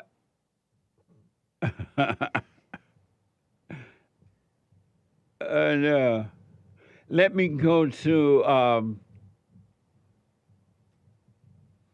Sheldon, a first-time call out of Florida. Sheldon, welcome to the show. You're on the air. Good morning, Jesse. Hope you're having a good day so far. All is well. Thank you. All right, good. So I just had a couple of concerns because you see all of these threats being made online against Trump supporters, like that professor from Kansas University saying that, we need to line up Trump voters and shoot them. And, just all comments you see on social media, like in YouTube comments, Instagram comments, people saying that they're going to, I don't want to be specific and repeat it, but Right. people just making threats towards us. And that personally doesn't make me feel comfortable. I'm registered as independent, and I'm going to walk to the polls on election day, but that don't make me feel safe at all, And I was... And why to get not? to the point. Why don't you feel safe? Because, you see people making comments online. Our federal government isn't really doing much to stop this. But they're you not... complain to the local police about people making threats towards Trump voters, and... But the it just people are doesn't- not going to know how you vote, right? Well, I mean, it's not like I walk with a flag on and saying, hey, I'm, with a... But I just wanted to ask you, I'll get to the point. Hold Do on, you Sheldon. think that Can you if a- hold for a minute? Let me take a quick break. Yes, sir. All right. 888-7753-773. A quick break. Back in a moment.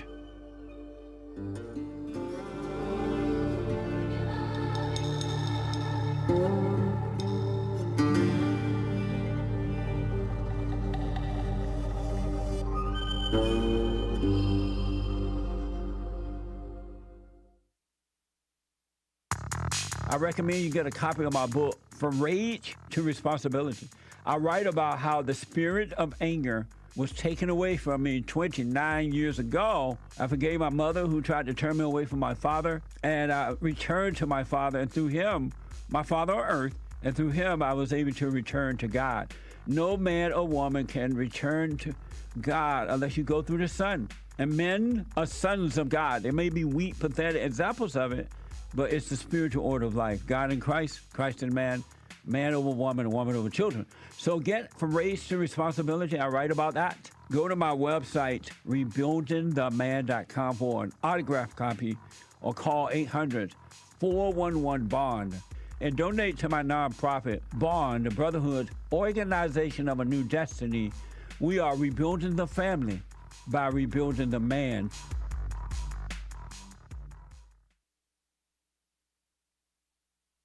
People tell me I have a lot of alpha energy. Jesse, what gives you so much alpha energy, they say? Is it energy drinks? No. Is it cigars? No. It's Alpha Jerky. Alpha Jerky from Big Club, USA. Alpha male. And you can have Alpha Jerky energy too. Amazing. Amazing. Amazing.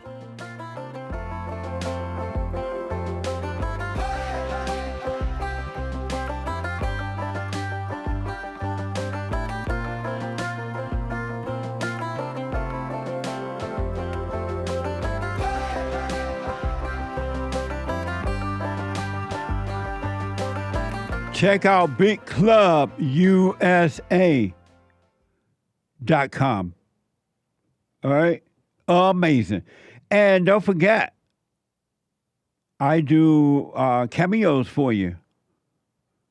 Personal shout-outs. Birthdays, weddings, anniversaries, encouragements. Happy Halloween. Happy Thanksgiving. Happy Christmas, Merry Christmas, Happy New Year, whatever the occasion is, I'll do them for you. Congratulations. Go to CAMEO, cameo.com/Jesse Lee Peterson, CAMEO, cameo.com/Jesse Lee Peterson. Let me go back to Sheldon out of Florida. Sheldon, go ahead. Thanks for holding.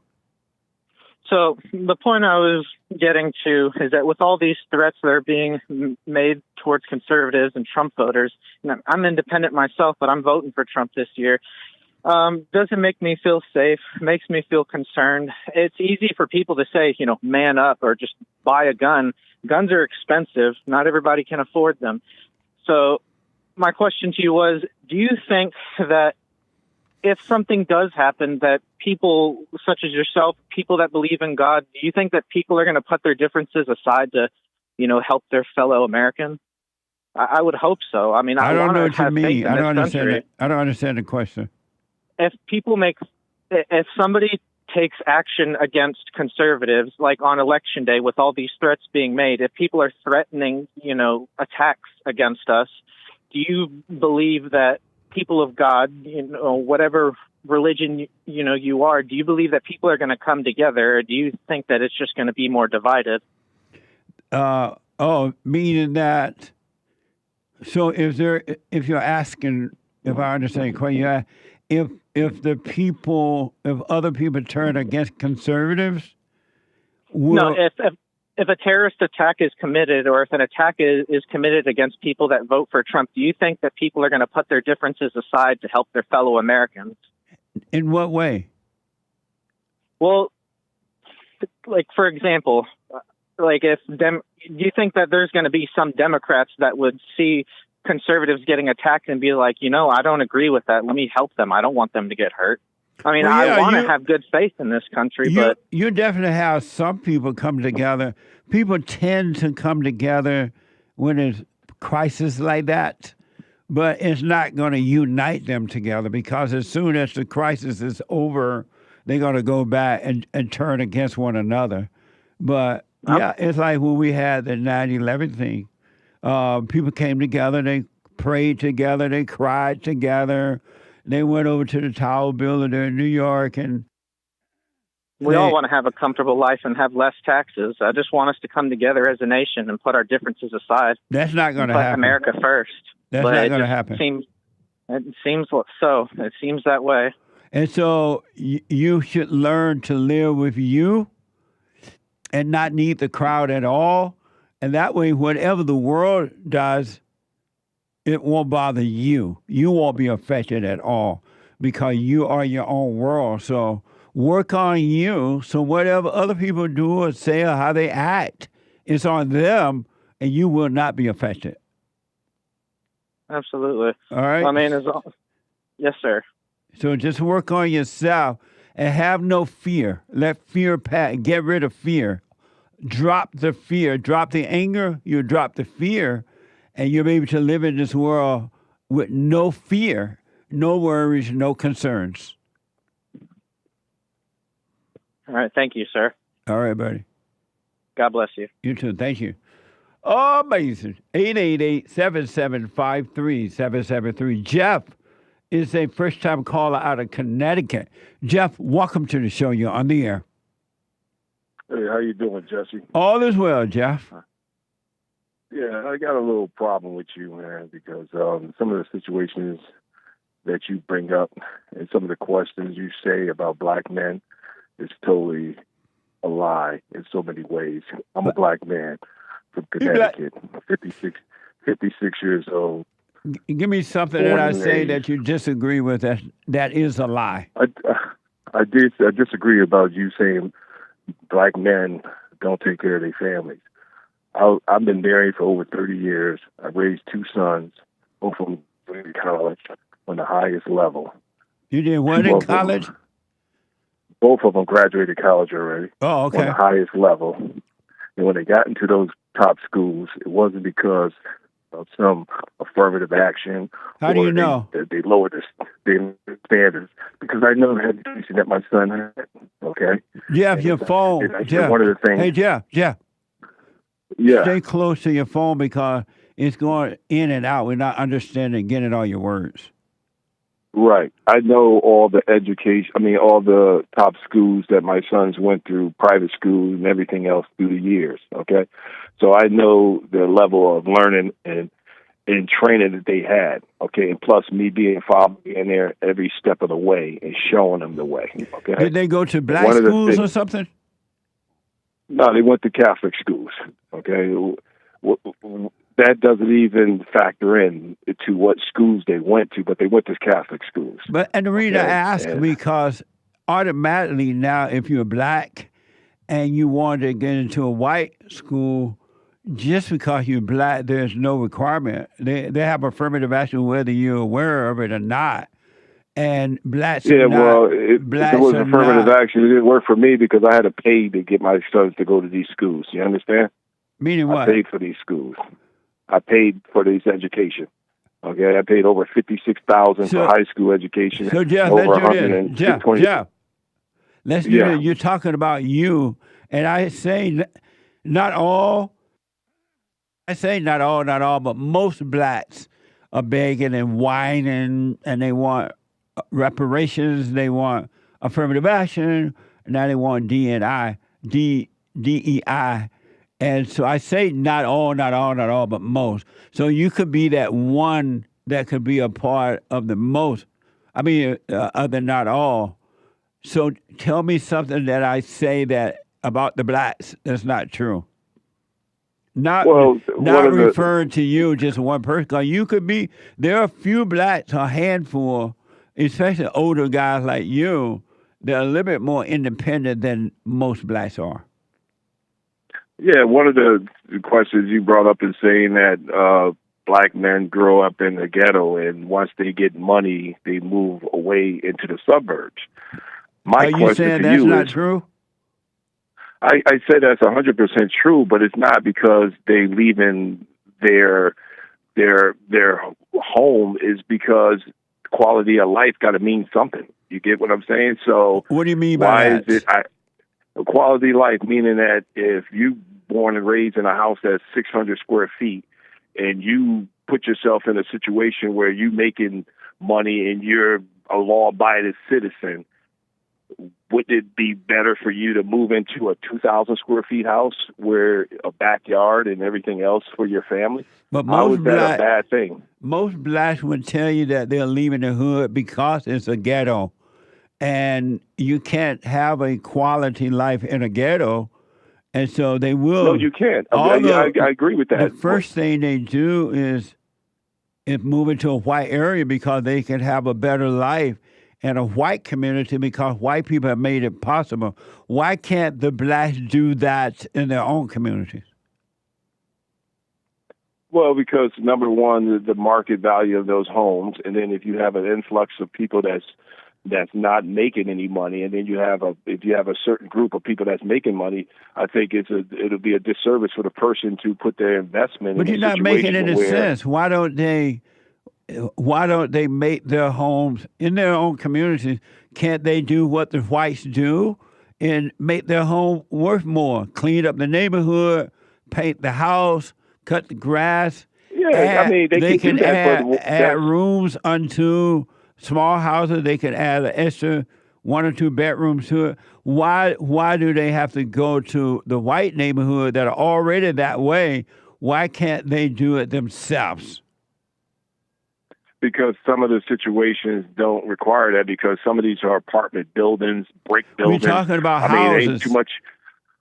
Yeah, that's primarily a lot of those areas. Now, if you're looking in Connecticut and Bridgeport, yeah, I mean, there's a lot of communities where there are 3-family homes, 2-family homes, where black communities that live there. You're Yeah, not really saying anything. Why can't why can't the blacks do that there's in no their value. own home? Because there's no value in those homes in those communities. What's Those are wrong with inner-city them homes. that they have no values? What's Because wrong they're with the inner city, blacks? they already been. What's wrong with the blacks because that they have no values? Because systematically those properties have been devalued, and so no matter how much money a person put in there, they're not going to get any value back on it. Why Isn't not? that smart? Why would I put money into something that's not going to get any value? And why they're not going to That get it? doesn't make sense. Why they're not going to Well, get it there? Because certain areas that's just the way it happens in society. But certain why? areas you can't. Why? Because Yeah, why? System, you know why? Come on. Why? You know why? Why? You know why? Because systematically the establishment, whatever you want to call it, had made certain areas of property value low. So no matter what, But you're not. because When I'm you a say builder, systematically, who is the systematically that's doing this? the government. If the government has a whole bunch of Section 8 and homes like that in a certain area, Because that's that's why what the certain blacks rights- want. That's not what they want. Come on, man. See, that's the problem with you now. Jeff, because if they you sit didn't there- want it, why do they accept it? Well, Jesse, listen to this. The number one thing as a black man, because you always say, "What's a black man?" No, What's a Jeff, man? answer A that man first. is, Answer that first. Answer If what? the blacks didn't want Section 8, why do they accept it? Why do they accept it? Yeah. Because, Why do probably they? because if they didn't want it, why do they accept it? Because they don't. I don't know too many people that do accept it, but some people have no choice in life because they don't have a husband that stayed around and Why raised are their kids. you just making like- up excuses for the blacks? I'm not making no excuses. You're making for a blacks. bunch of You the excuses. one- You said the systematic. You said it's the Section 8. You said the house was too small. You said everything as though black people need excuses for their failure. What's wrong that there has to be excuses made for the blacks? I'm not making no excuses. But you for just no made a human bunch of being. them. Okay. No, I'm saying there are certain. You said people that because just of ain't gonna- Section 8.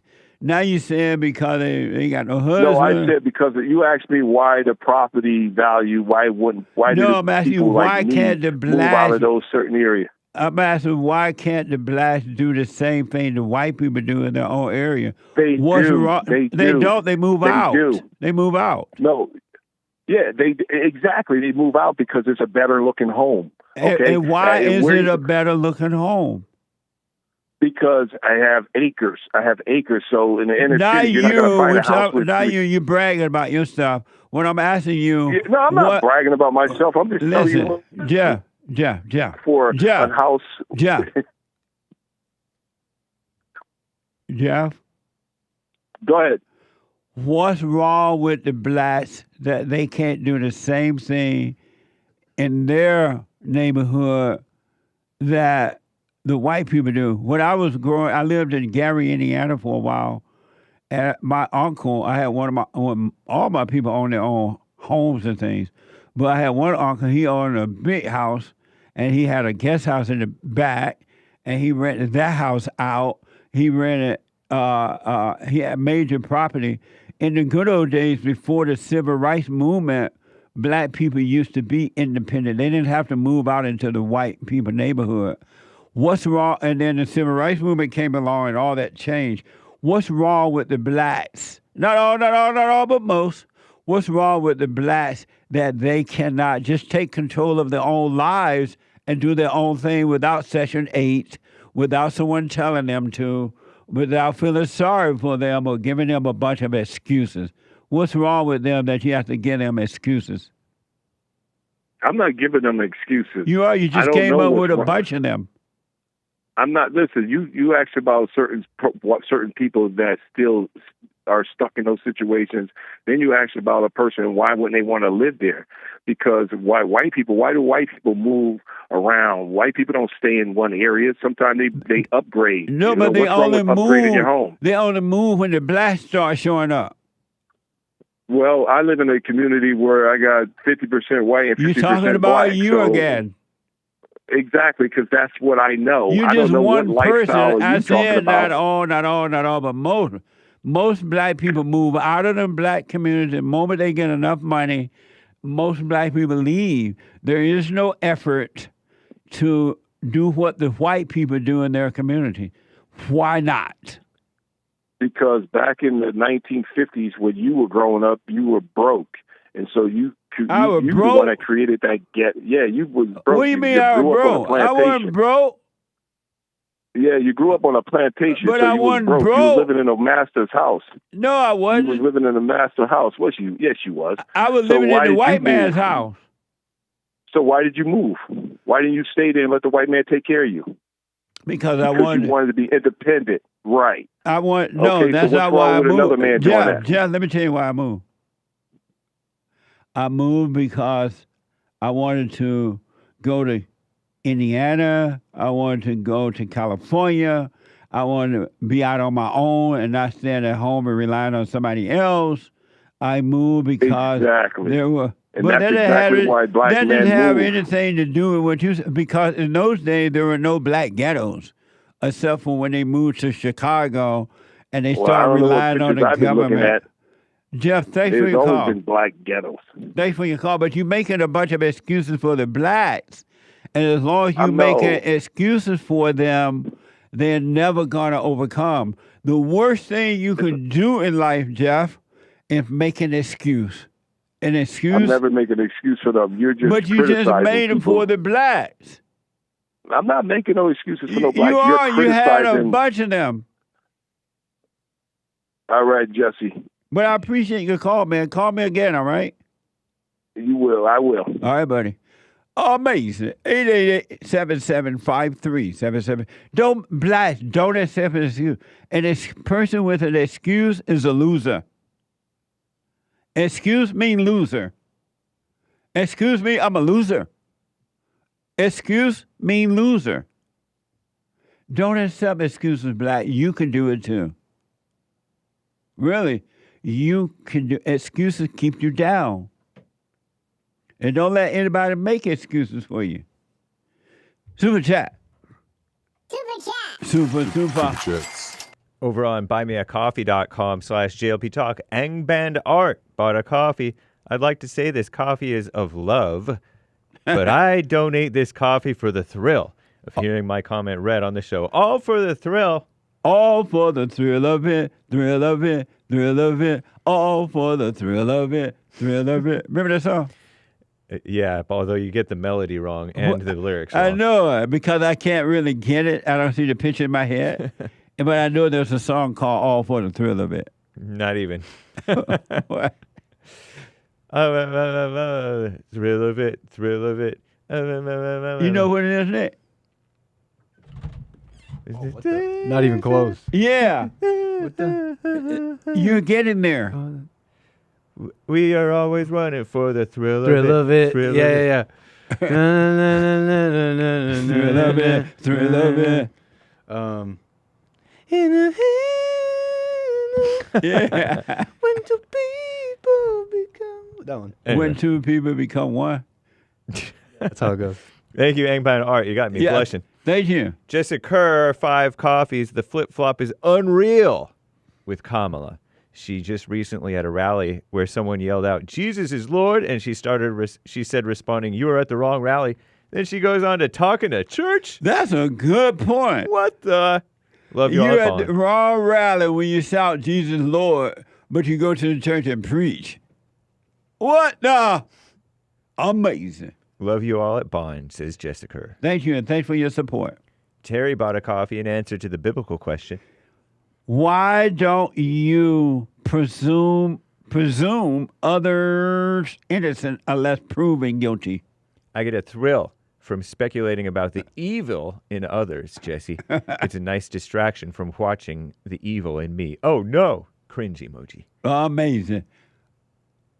I'll respond on Sunday. Thank you, though. I appreciate it. Stan 69. Where's JLP's mule with all those sacks of gold? Mule emoji. Or donkey emoji. Or some type of emoji. He's over there. We need Hassan back. Hassan know how to set up everything. Yeah. Nick set this up, and he doesn't have time to do everything because he's working the board. He's doing everything. Thank you. Appreciate it. Chester bought a coffee. Good morning, Jesse. Love your show. Thanks. Good morning. Thank you. Thanks for your support. And thank you, guys. I do believe that is all for now.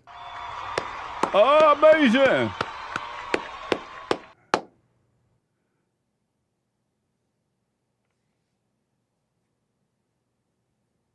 Let me go and talk to a first-time caller out of California. FARAZ. FARAZ, welcome to the show. You're on the air. How you doing, Jesse? This is Donald Trump. I just want to say you're fantastic. You really are. You're the best. Thank you, the great white hope. It's absolutely, Jesse. You know, I say, keep doing what you're doing. You are the best, the best. Thank you, Mr. Trump. I appreciate it. Absolutely. You know, Jesse, I want to ask you something, man. Do me hold for me. Let me take a quick break, all right? All right. We'll get cut off here in a minute. I got to take a break. 1 more hour to go. Hake is coming in with the hate news, not the fake news, and I'll be back in a moment.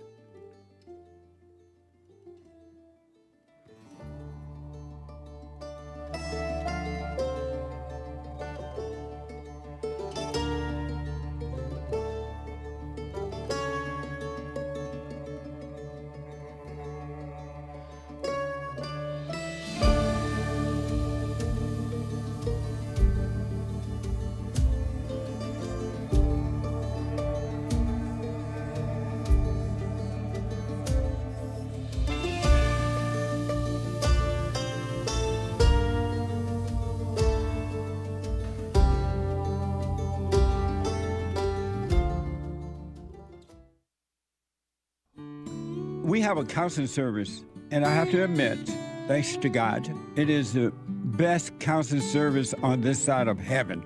I counsel with men and women, families, individuals around the world. Most people are unhappy, they're miserable, they have rough lives, they're depressed, suicidal, young and old, of all races. I understand, I know why, and I do understand it. Because exactly what's happening in me is happening with everybody outside of me, inside of them. And I've noticed that with those who really want to understand, they will become it just like that, out of one counseling session.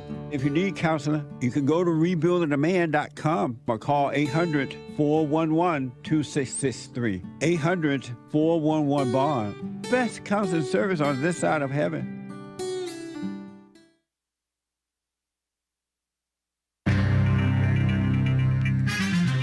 A whole lot of mess going on in the world. This is the end of hour 2 already of the Jesse Lee Peterson Show. It is Country and Western Tuesday, 29th, 2024 AD. Hang tight, callers. JLP will be right back to your calls. But first, hate news, not fake news. Commie Nonsense Network reporting on that new flight refunds law or policy or whatever, federal rule. That evil, unchristian Pete Buttigieg, Department of Transportation, so-called secretary, former mayor of South Bend, is forcing down the throats of our beautiful airlines.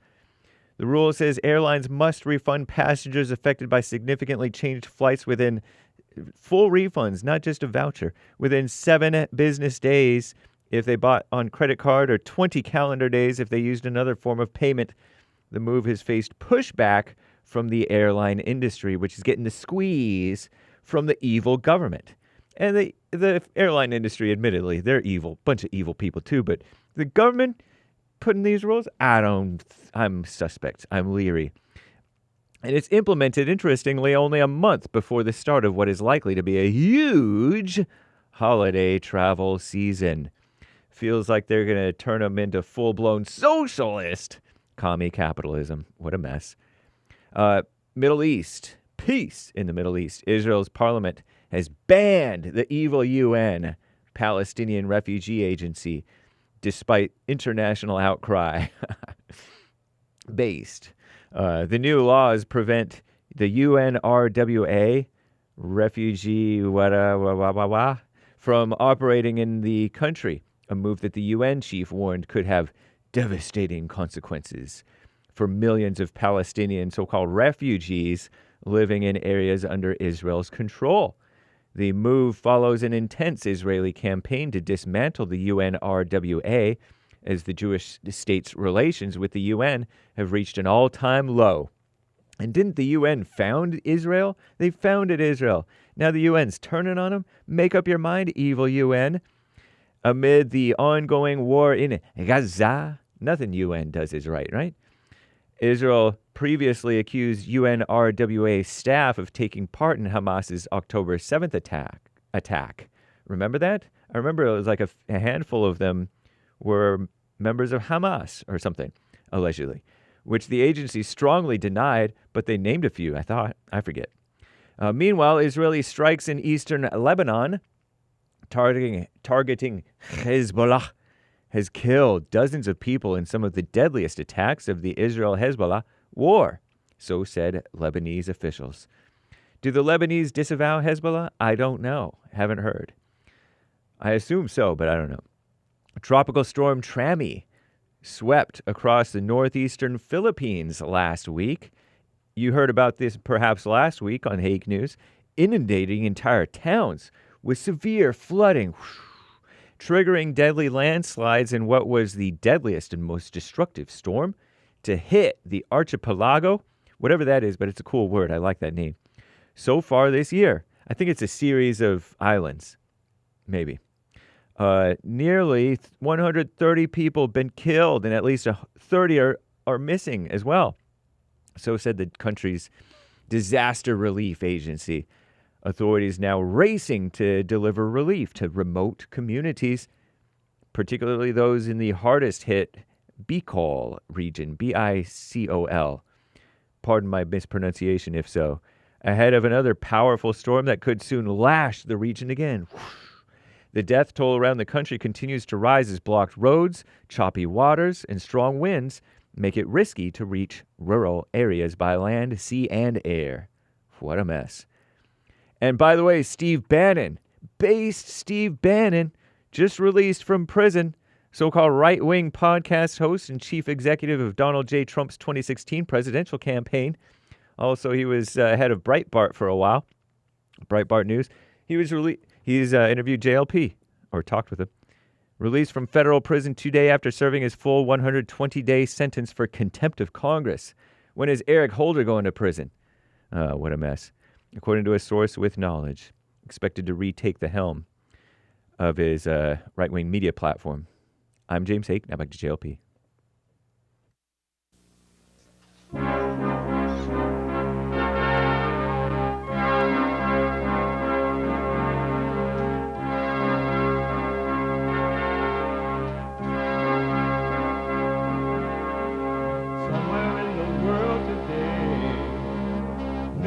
To stand up strong, face the truth about themselves, to understand what went wrong. I know we can find a way. I know we can find a way. I know we can find a way to stand up, stand up.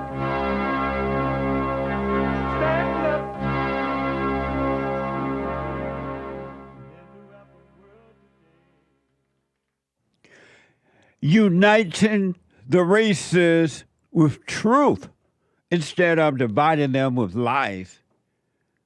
We're also rebuilding the family we're also uniting the races with truth instead of dividing them with lies.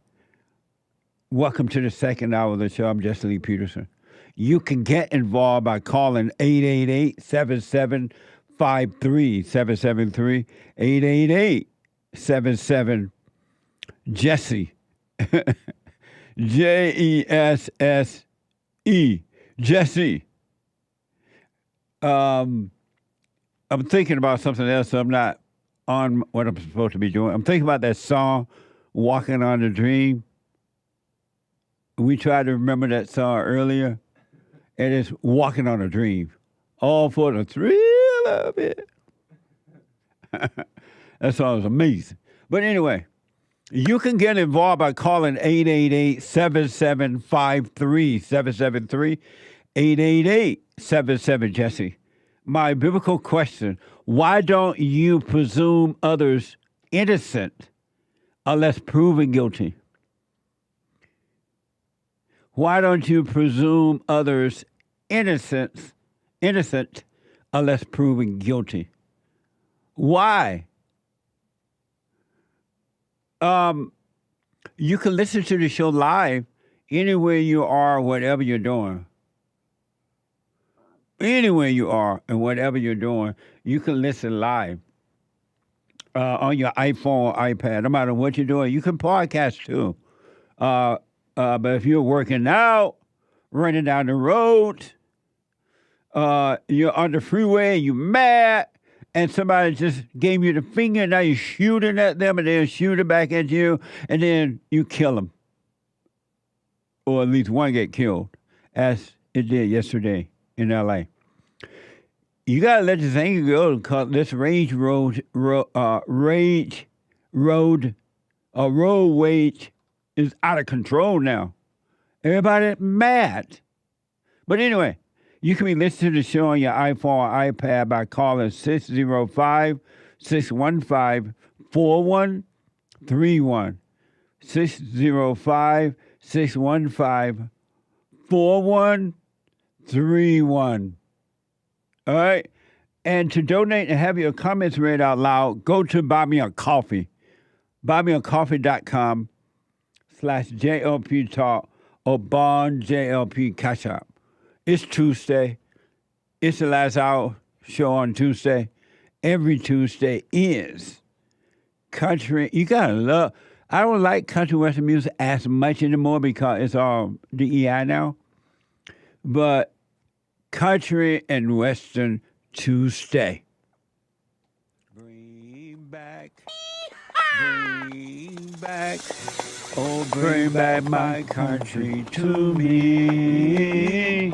Bring back my country to me. What the? Who let the dogs out? Amazing.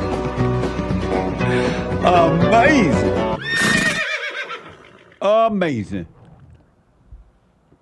Isn't it? Do you want to see today's country stars? Yeah. Oh, see there? What a mess. What a mess. He looks like a rapper. It's too bad they have destroyed country and western music. Country and western music was amazing at one time. And people dressed nice and clean. And my country is no longer Tears of Thee. Let me go quickly back to FARAZ, a first-time call out of California. Sound like I might want to go out or something. Okay, I think it's back to normal now. Yeah, it sounds back to normal now. FARAZ, thanks for holding. Go ahead. For having me, but I have a bunch of questions, but I'll just keep it to one. I'm 37, so where do you see 30 years from now our society going when you see stuff like country music? People got face tattoos and they're wearing like skirts and all this kind of stuff, and then when you just see the world as a whole, I have a friend, he's like 80 years old, he's a classical pianist, and he says, it's just kind of going to waste, and nobility is gone, and taste is gone, and class is gone. But where do you see like 30 years from now, my generation or even younger headed? It's scary. I don't agree with it. I'm more of an old soul, but go ahead. How old are you again? 37. So I don't know what 30 years from now are going to be because, I don't know. But the one thing I do know that if America continue in the way that it's going to be a communist country. It's going to be like Cuba. It's going to be like the rest of the third world countries. It's going to be like South Africa. It's just going to get worse. It's not going to get better. And so you're going to be living in a communist, socialist country, which only makes things worse and not better.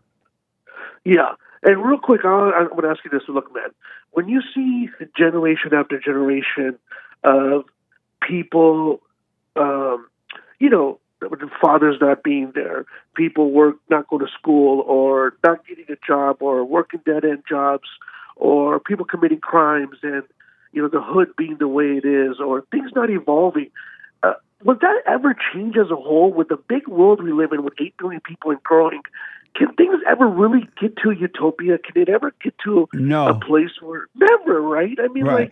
Well, it's only it could, but it won't, because human hearts are evil. Human beings are evil, and in human beings there's no love. So it cannot get better because human beings don't love one another. Yeah. Yeah, a little bit more to that, but that's a good start, absolutely. So whatever. I mean, I just kind of... You change the heart, you can change the world. You change the heart, all weapons will be not needed. All wars will end. There will be no fight between human beings because it will be of love. But you got to change the heart. Yeah, I watch stuff on TV, and then every generation from the 50s, 60s, and on, oh, the world's crazy now. The world's crazy. Well, I'm saying they say that every year. They say that all the time, and I'm like, because it's getting worse. Yeah. Well, thank you, man. I have 2 daughters. All righty, brother. I'll call again. All right, another brother. question. Okay. All right. I appreciate you.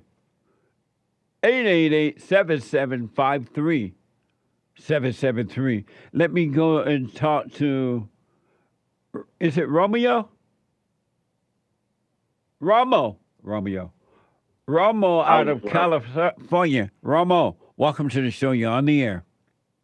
Pleasure to speak with you, Jesse. Thank you. So I have a question. This question is in regards to if I'm evil. So I have a grandfather. He and I have never been close. He's on his way out. He has about 6 months to live.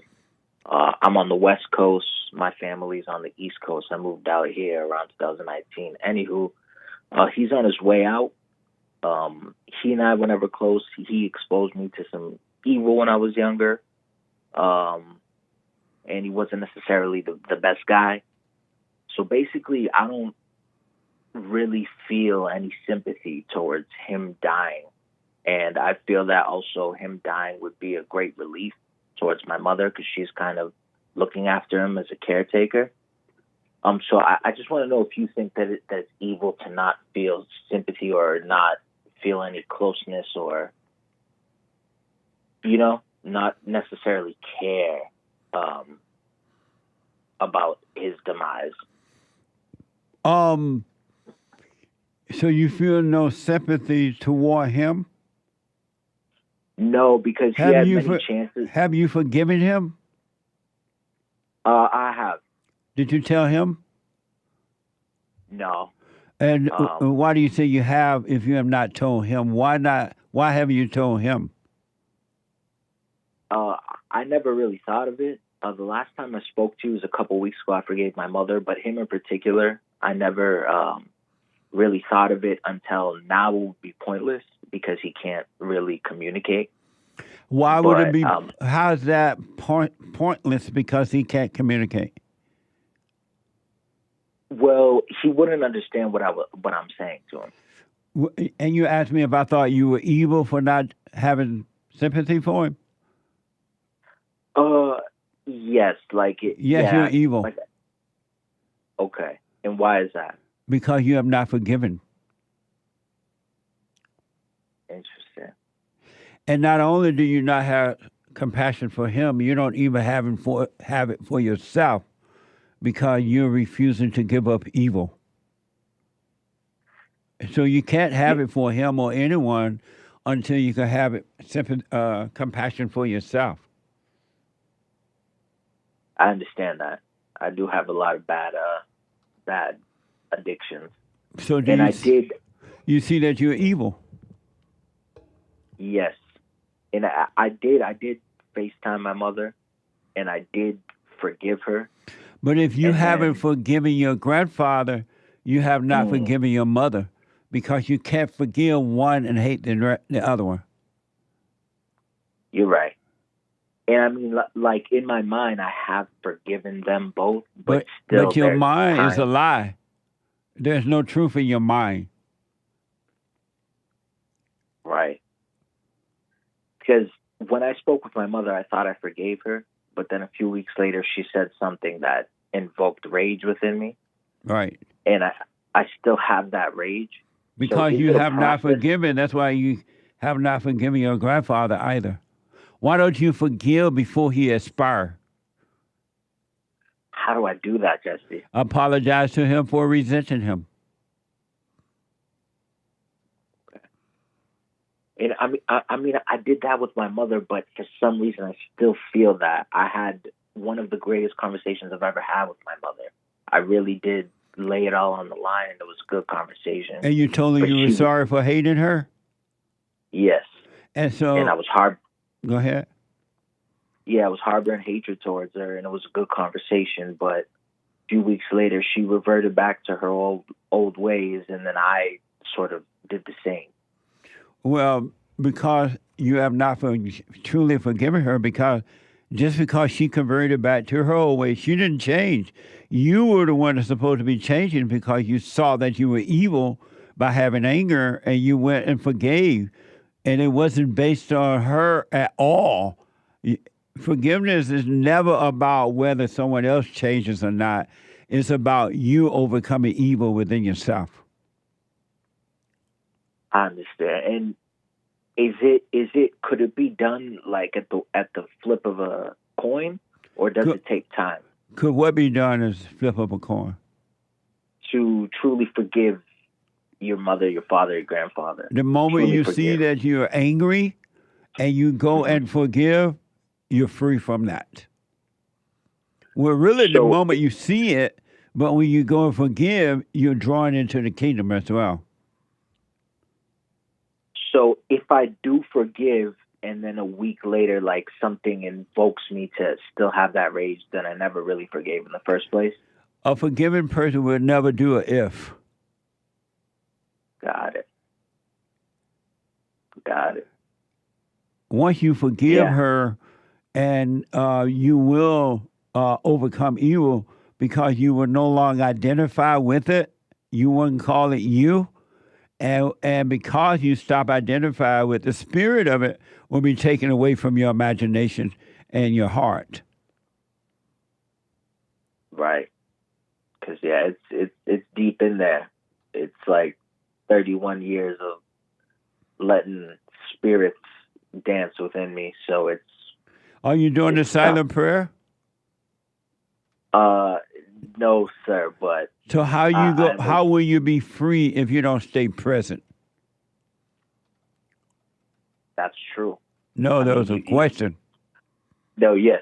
I'll never be free if I don't stay present. So you're up here hating your grandfather. You're not working on yourself. It's true. Yeah, I'm even killing myself slowly. So yeah, you're already dying. Anyone that has an anger is dead already. Eyes are open, but spiritually they're dead.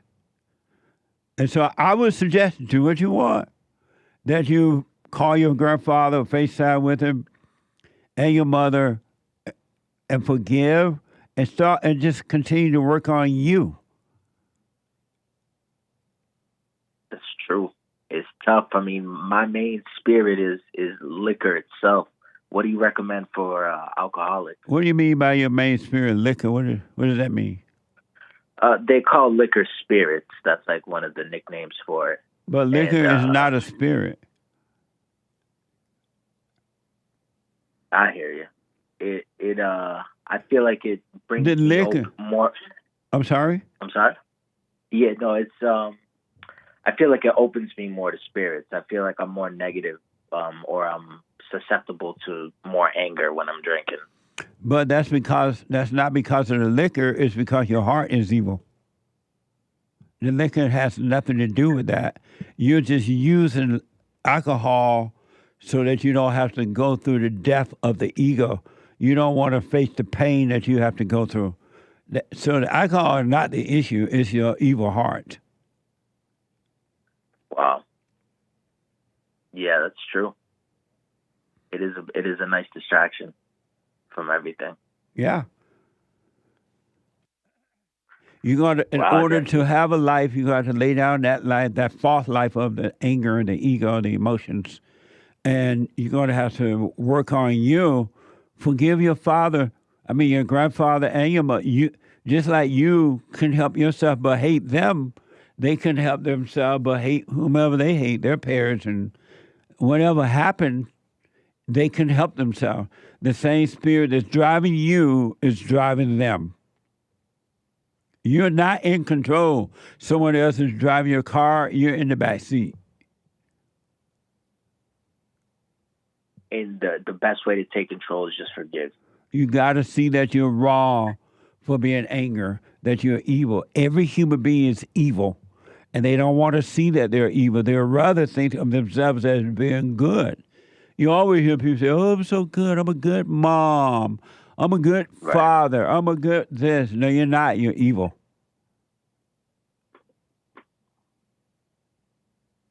Yeah, it's tough. It's tough. And then you also get to the points where you almost want to embrace that you're evil. And that's not good either. That's counterintuitive. But you have already embraced it. You have agreed with the devil when you decided not to forgive. It's true. Yeah, that was one of the many things I did with the devil. But yeah, it's tough. What you say is right. Go and forgive. And stop playing a game with your own life. You're working with the devil. There's no reason for you to live this way. Zero reason. That's true. Yeah. It's a lot of self-hatred that comes from hatred from those closest to me. What do you mean by self-hatred? It's just there's times in life where I feel like, I'd be better off dead, or death would be much easier than being a better person. And who tell you that? Who told you that? Just my assumptions. And where do you get those assumptions from? Just from, life. And then also, I've had moments where I've passed out, or, those moments of being unconscious are just very peaceful. So where do you get those assumptions that if you were to kill yourself, you have a better life? Where do you get those ideas from? Just from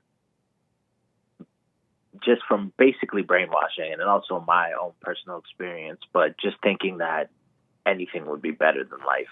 And where do you get those thoughts from? Just everything. The thoughts of heaven, the thoughts of even hell, life after this. And where are you getting those thoughts from? Just, research. Even like you said, we're living in hell right now, so I can't see anything being much worse than this. You know what I mean? But I don't know at the end of the day. And who are you? I am a product of bad parenting and brainwashing by media.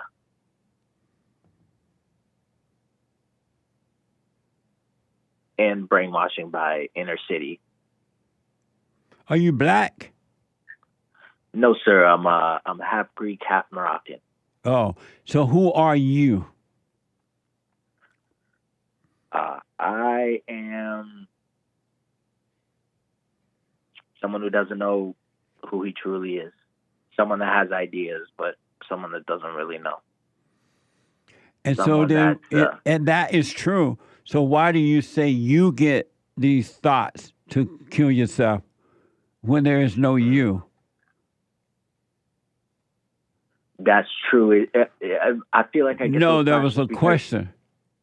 Yes, sir. I feel like I get those thoughts just because it's hard for me to grasp the concept of spirits controlling me, just because I never believed it. Although I can see it. I can see certain thoughts that pop in my mind that previously to finding you, I felt they were my own. But I could see them like, that's not me. But it's just think about it. Why would you think you would tell you to kill yourself? Right. Yeah, I wouldn't. It doesn't make sense. It's not really what I want for myself. It just So seems why like are you taking credit for something that you have nothing to do with? It has to do with the difficulty of grasping the ideology that I'm being controlled by evil spirits. Oh, I see. So you think you're in control of that? You're doing that? I thought that, yes. But I can see how what you're saying is true. And what am I saying that's true? Because deep down, that's not really what I want for myself. It's just these thoughts that pop in my head of, it feels like it would be easier. What would be easier? Death than life. If death was easy, why don't you die from the ego? Because that's the only death there is. It's the death of the ego. If you thought death was easy, why don't you die from that? Meaning get rid of the ego. You said death is, you think that you thought death was easier, right? Yes. So if you think death is easy, why don't you die from the ego? I think it's because I've been so addicted to the ego, and the ego has been my self-image for so long that I'm so addicted to it. Just the thought of truly changing is, it's almost like a scary thought. And so if you kill yourself and you die, what are you dying from? The responsibility, the pain, and the true pain of growing and becoming a better person and being who I want to be. But if you die in your ego, you're stuck in your ego. There's no way out. Eternal life is right now. And if you don't take advantage of eternal life now and drop the ego now, you're stuck. Ain't no way out after you die. Leave your body. The way you drop your body is the way you're going to live forever. At least now you have a chance to overcome.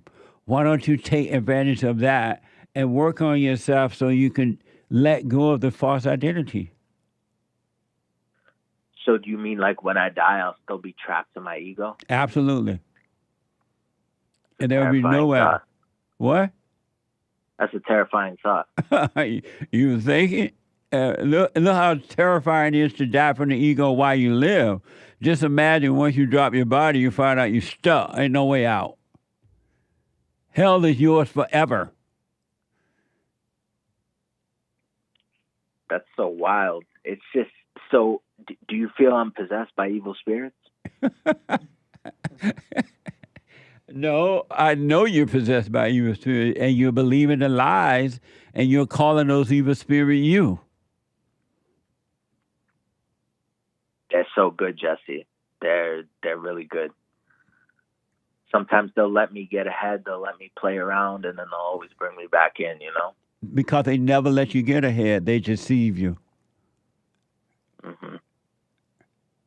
You got to stop listening to those thoughts. First of all, you got to forgive so that God can forgive you, and he'll draw you in, and he'll destroy that old nature, which is the ego nature. But you got to be serious about it, not freak out serious, not overdo it, but just be working on yourself. Be aware, be present. I hear you. It's tough. And, I thank you for everything you've done for me. And I know this is kind of the wrong time to throw it in, but when I was younger, around 2015, I did dedicate my soul to Satan. So I was into Satanism. I don't actively practice nowadays, but every now and then I'll do a prayer of protection So when you said you did like a ceremony and committed yourself to Satan? Yes, sir. Yeah, I did a little ritual. Yeah, signed my name in blood, burned it on a red candle, stuff like that. Every human being is dedicated to Satan until they wake up, until they forgive.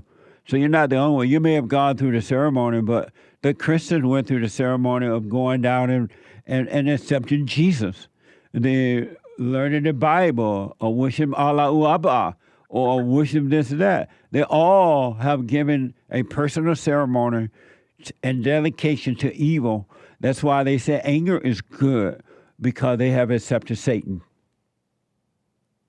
Yeah, I have heard that. It's just like I feel like almost I'm betraying Satan if I were to renounce him. You know, I would feel disloyal. Every human being with anger feel a disloyal to Satan if they denounce him. That's why they won't denounce him, because they love their misery. They love the pain that he brings upon them. They love the pain that the revenge that he gives them to try to hurt others. They love it, so they're committed to Satan, and they won't denounce it. I tell them, hey, drop the anger, forgive so you can be free. I'm like, come out of your imagination. You're not your thought. No, who will I be if I don't have my thoughts, if I don't have my feelings? They are committed to evil. They love Satan. Yeah, it's crazy. I don't know how I got this far. You know what I mean? You don't know how what? I don't know how I got this far. It was, I mean, I do know how I got this far. It was just inch by inch, you know. What for?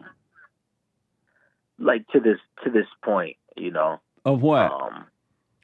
Of just hopelessness, you know. Just viewing, like, instead of viewing the future as like happy thoughts, I always view the future as dark thoughts. But I do know, because there is no future. You're in your imagination believing lies that there is a future. You're still worshiping the devil.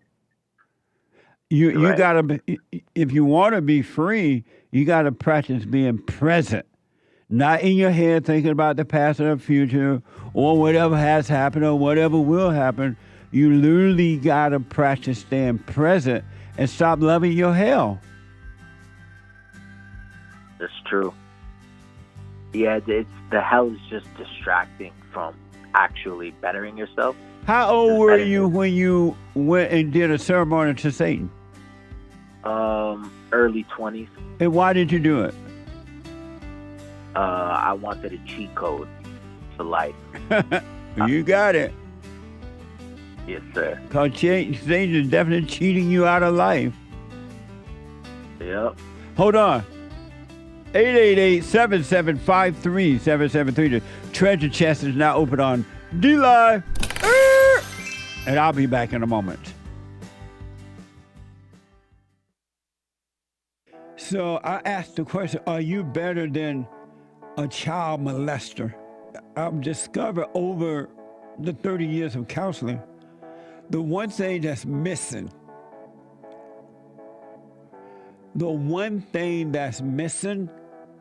and I think because it's not taught in the homes or talked about, we don't have examples of it, right, is love. Our theme this year is to bring back Christianity, to love God with all our heart, soul, and might, our neighbor as ourselves, and to endure. And when you're in a fallen state, people will judge the molester but think they're better than the molester. And I ask, well, why do you think you're better? When I realized it doesn't matter what you think about yourself or how much you have or don't have or how you accomplish things in life or don't. If you have no love, you have nothing.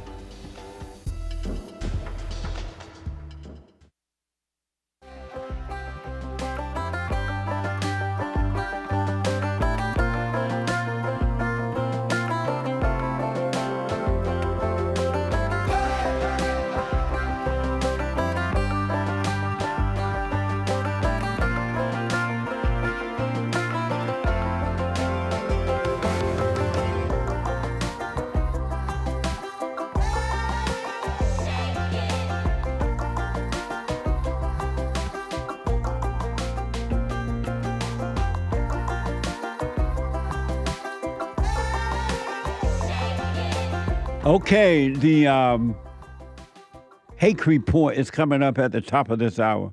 The Hake, H-A-K-E report.com from 9 to 11. Then after Hate, Joel Friday TV. He black. Joel Friday TV. And then at 4 p.m., the American Anchor Baby. The American Anchor Baby. If you need counseling, we have the best counseling service on this side of heaven. I do it myself by phone, Skype, or walk-in. All right? And it really book. So be patient. If anyone cancel, we'll call you, let you know, or email you or contact you. Go to rebuildingtheman.com, rebuildingtheman.com for a set up an appointment, make an appointment, or you can call 800-411-BOND, 800-411-2663. Individual, family, or whatever, counseling. All right? Amazing. I want to go back to, who was I talking to? Ramo out of California. Yes. So Ramo, tell me, I'm sorry, how old are you now? I'm 31. And so when you were in your 20s, you went through this ritual service-like thing, and you dedicated yourself to Satan, right? Yes, sir.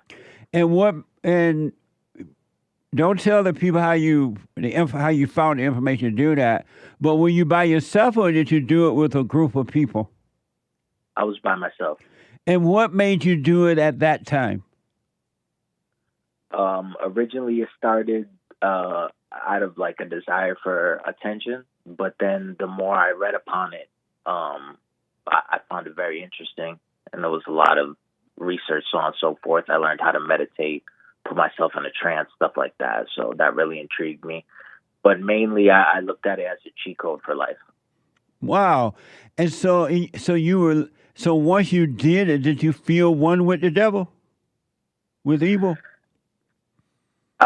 At the time, yes. There was this evil woman in our neighborhood that was doing evil deeds, and I actually prayed to the devil that she wouldn't die, but she would get hospitalized. And then a few weeks later, she got beat up and had to go to the hospital. So I remember when I found out, I collapsed on my knees and prayed to Satan and so on and so forth. So so when that woman had to go to the hospital because you had wished her dead, and something happened to her, you thanked Satan for it? Yeah, I didn't wish her dead. I just wanted her to be hospitalized because she's a true wicked witch. And then, so she went to the hospital, and you thanked Satan for it? I did, yes, sir. And again, don't tell people how to get information, but from that point forward until now, what has it been for you living one with the devil, accepting him and being one with him? How has that been for you?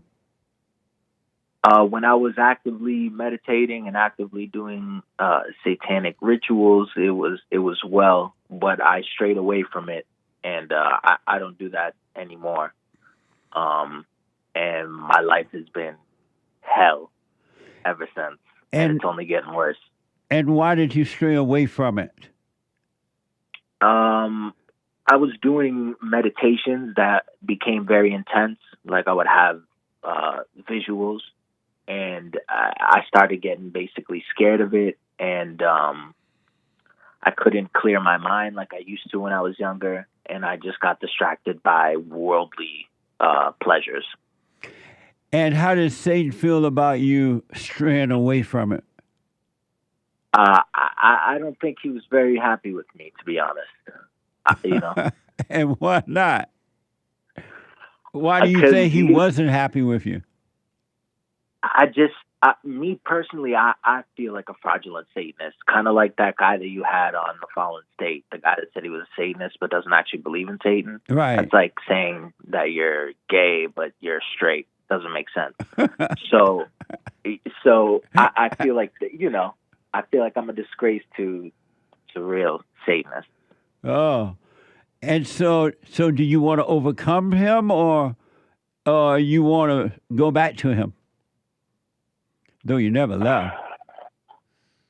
Yeah, I never left. I never left fully. I couldn't leave. I just Do you want to leave?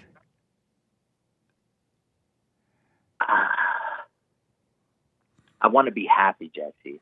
But do I want to leave? The question is no, because I signed that blood oath, and I don't want to seem like a disloyal person. And there's been times in my life where I've been in very sticky situations, and I've gotten out of them. And I don't know if that's So you don't want to overcome the devil. You want to draw back closer to him?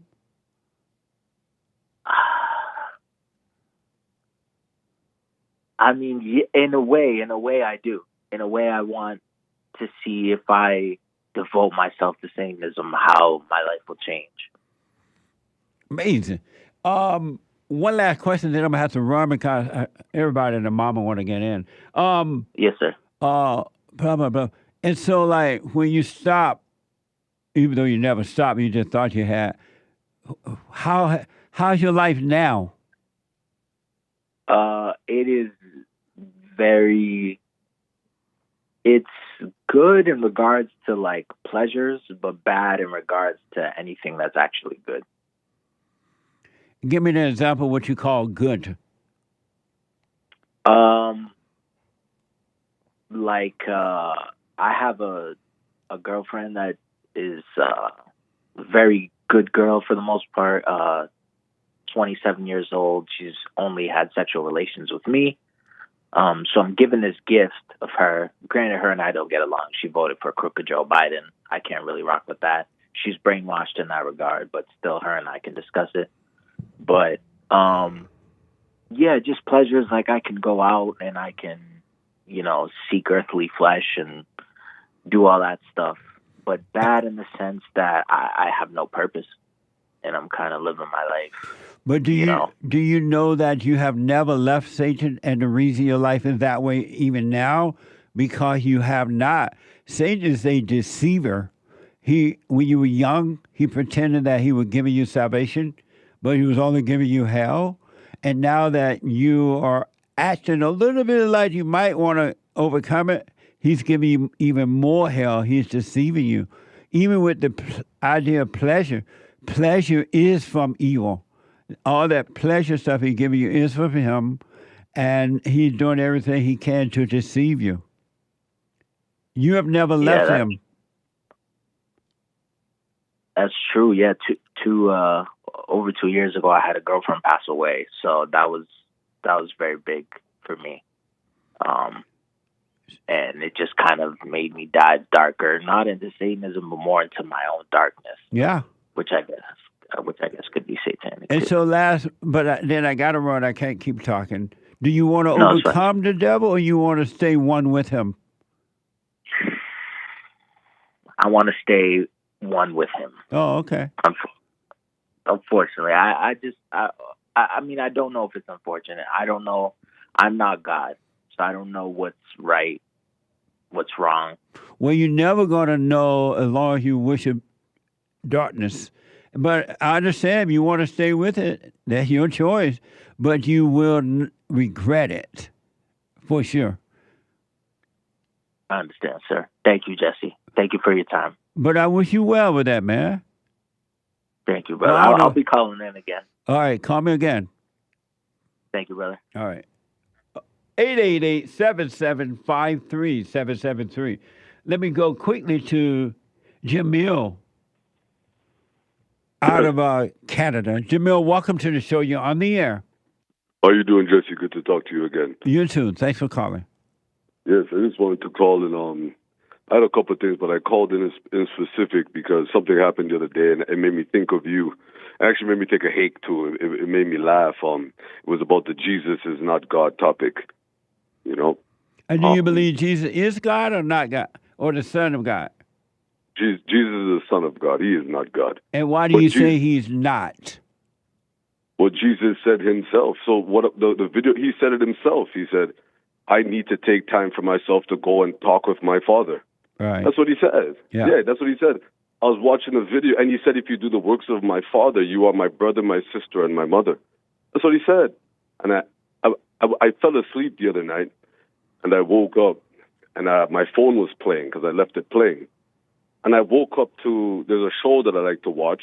So, you know, sometimes they have shows and they'll have like little after shows where they talk about the episode and all that stuff. And it's a show about Jesus. So they were talking about it. And the guy, the producer of the show, this is what he was saying. He was like, people say Jesus is God, maybe. But as far as he knows, Jesus said that he has to go talk to his Father. Yeah. And I find, and the thing is, even listening to the last guy that you were just speaking to, the confusion that the enemy puts on people, it never ends, because I realized that as I was listening to that, I thought about you. And even when people are talking to you about things, it's like they're questioning it, they're not sure, but they're not here like, well, I can't talk about them, but even for me, it's like you say all the time, don't do what I tell you to do what you want to do. Do what you want to do. But yet they're shocked when you're telling them, look, this is what this is how it looks to you, and you can follow it if you want to, you don't want to.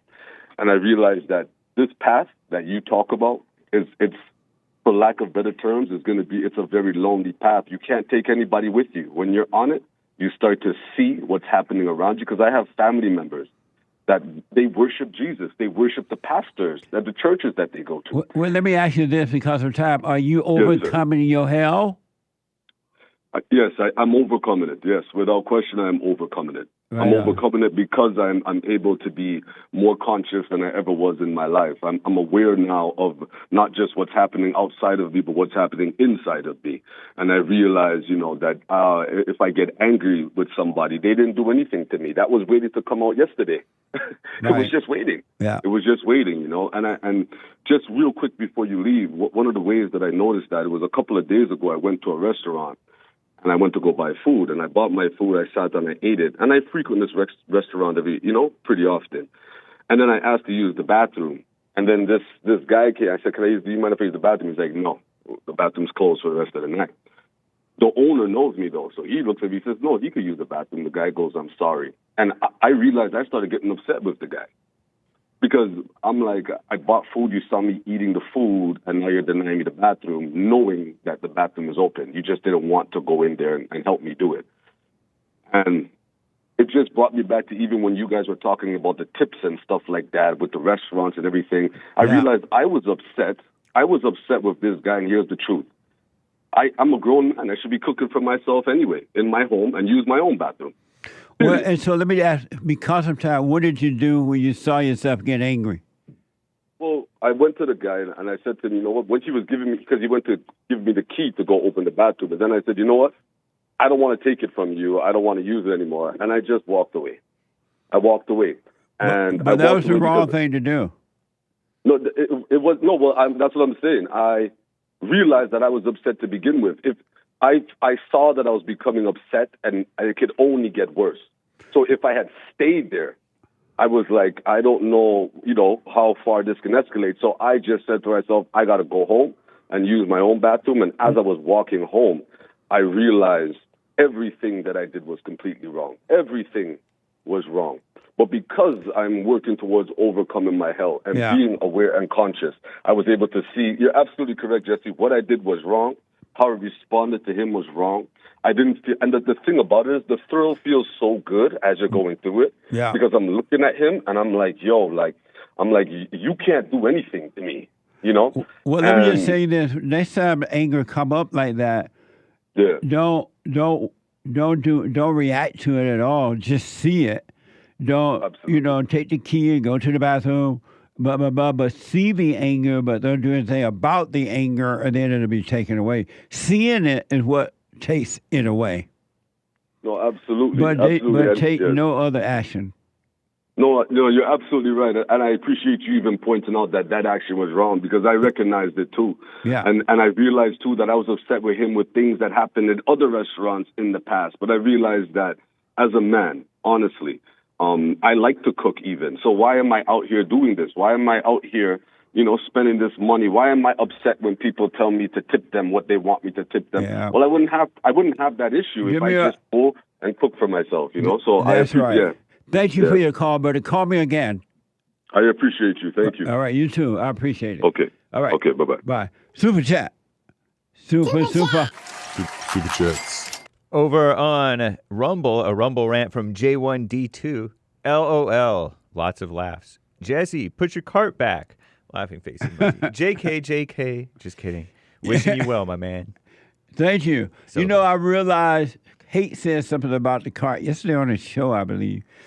And I realized that the commercial aspect of businesses, markets like that, stores, have trained the people to take the carts back.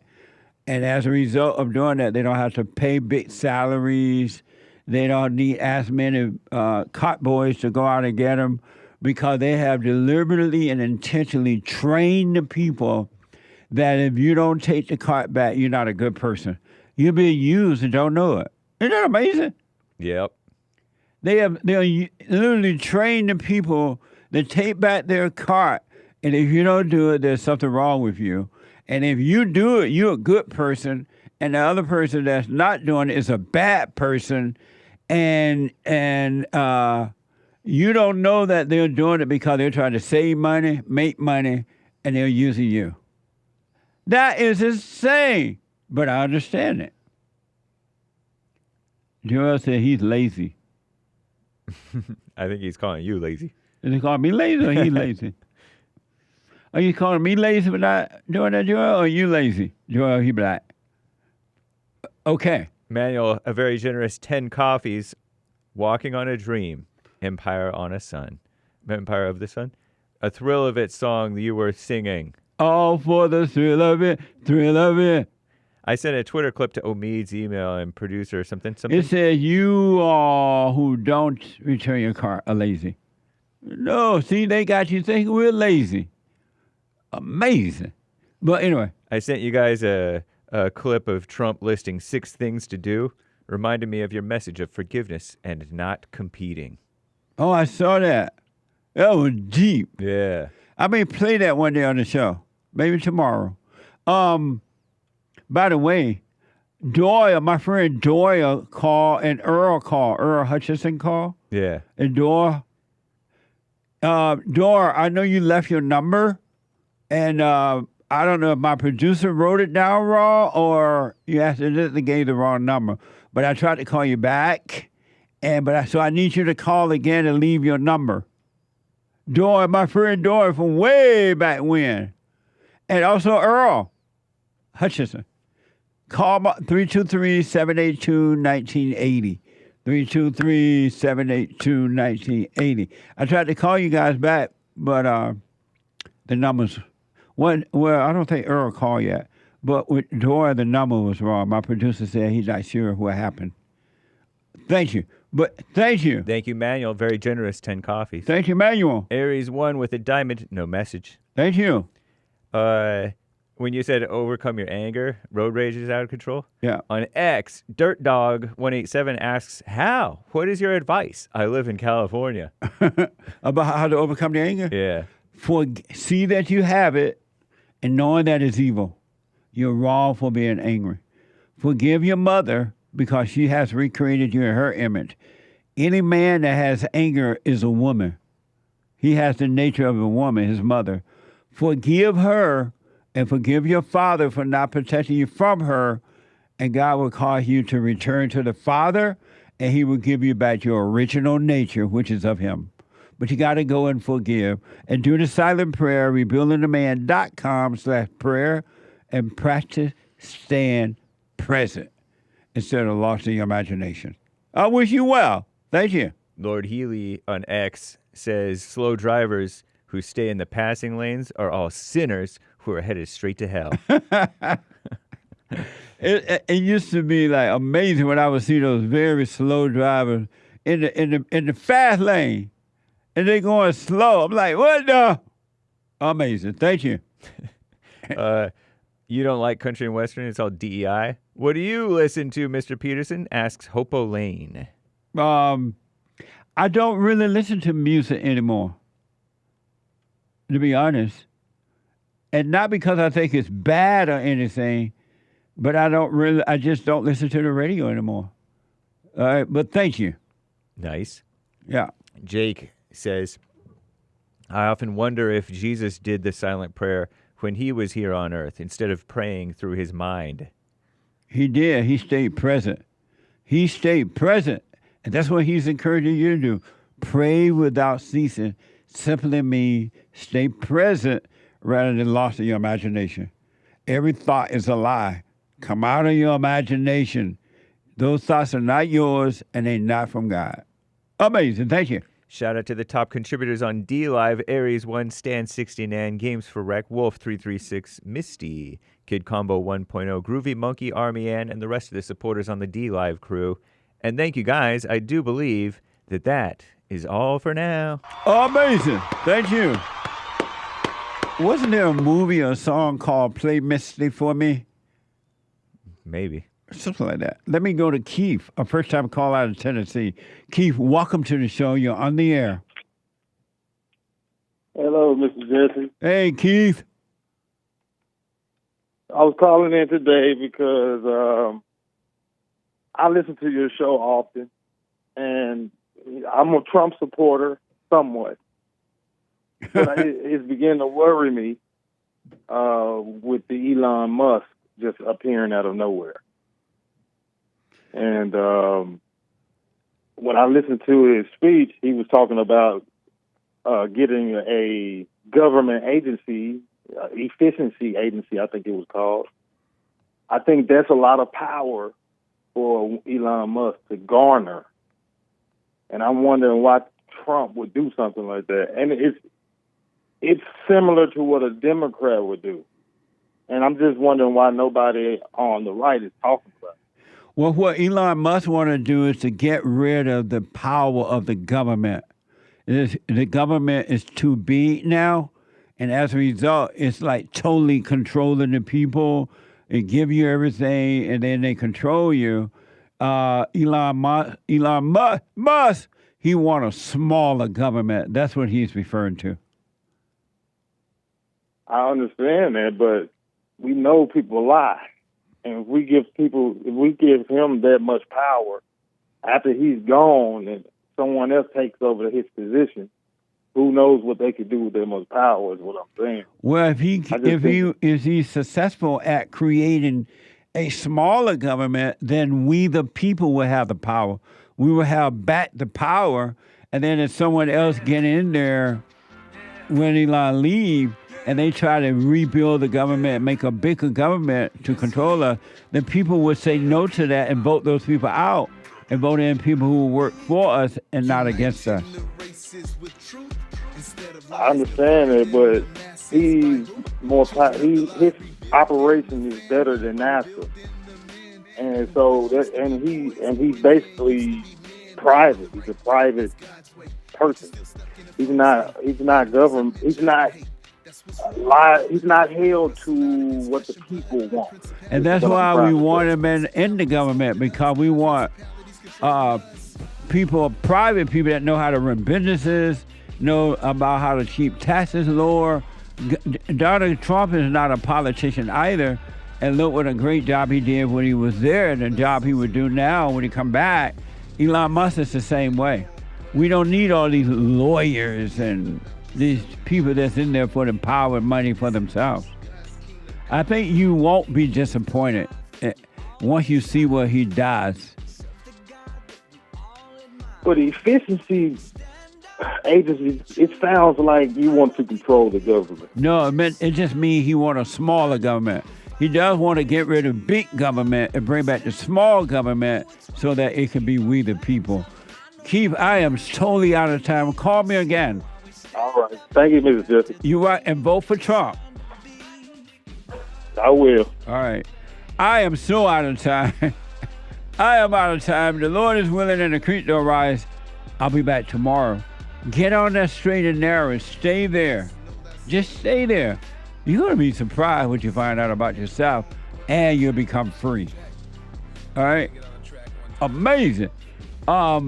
The Hake Report is coming up now. TheHakeReport.com. Joy Friday at 11, right after the Hake. And at 4 p.m., the American Anchor Baby. To the rest of the callers, Rick and all. Rick, I tried to get to you. You wouldn't answer the phone. What the? You got to stop laying your phone down and walking away from it, buddy. And the rest of the callers, I'll be back tomorrow, Manhood Hour tomorrow, all right? Have a good one. Bye.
I read or heard that some Republicans are starting to pull their advertisements from Google or whomever, right?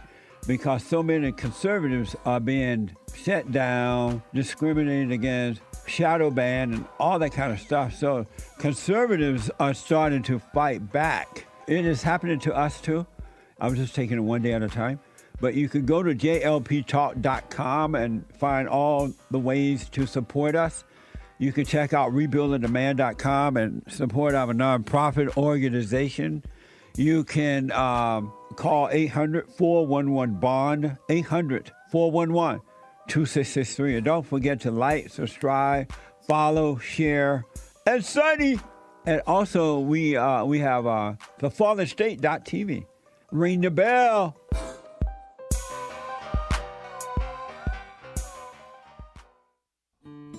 We have a counseling service, and I have to admit, thanks to God, it is the best counseling service on this side of heaven. I counsel with men and women, families, individuals around the world. Most people are unhappy, they're miserable, they have rough lives, they're depressed, suicidal, young and old, of all races. I understand, I know why, and I do understand it. Because exactly what's happening in me is happening with everybody outside of me, inside of them. And I've noticed that with those who really, really, really want to understand, they overcome it just like that, out of one counseling session. If you need counseling, you can go to rebuildingdemand.com or call 800-411-2663. 800-411-BOND. Best counseling service on this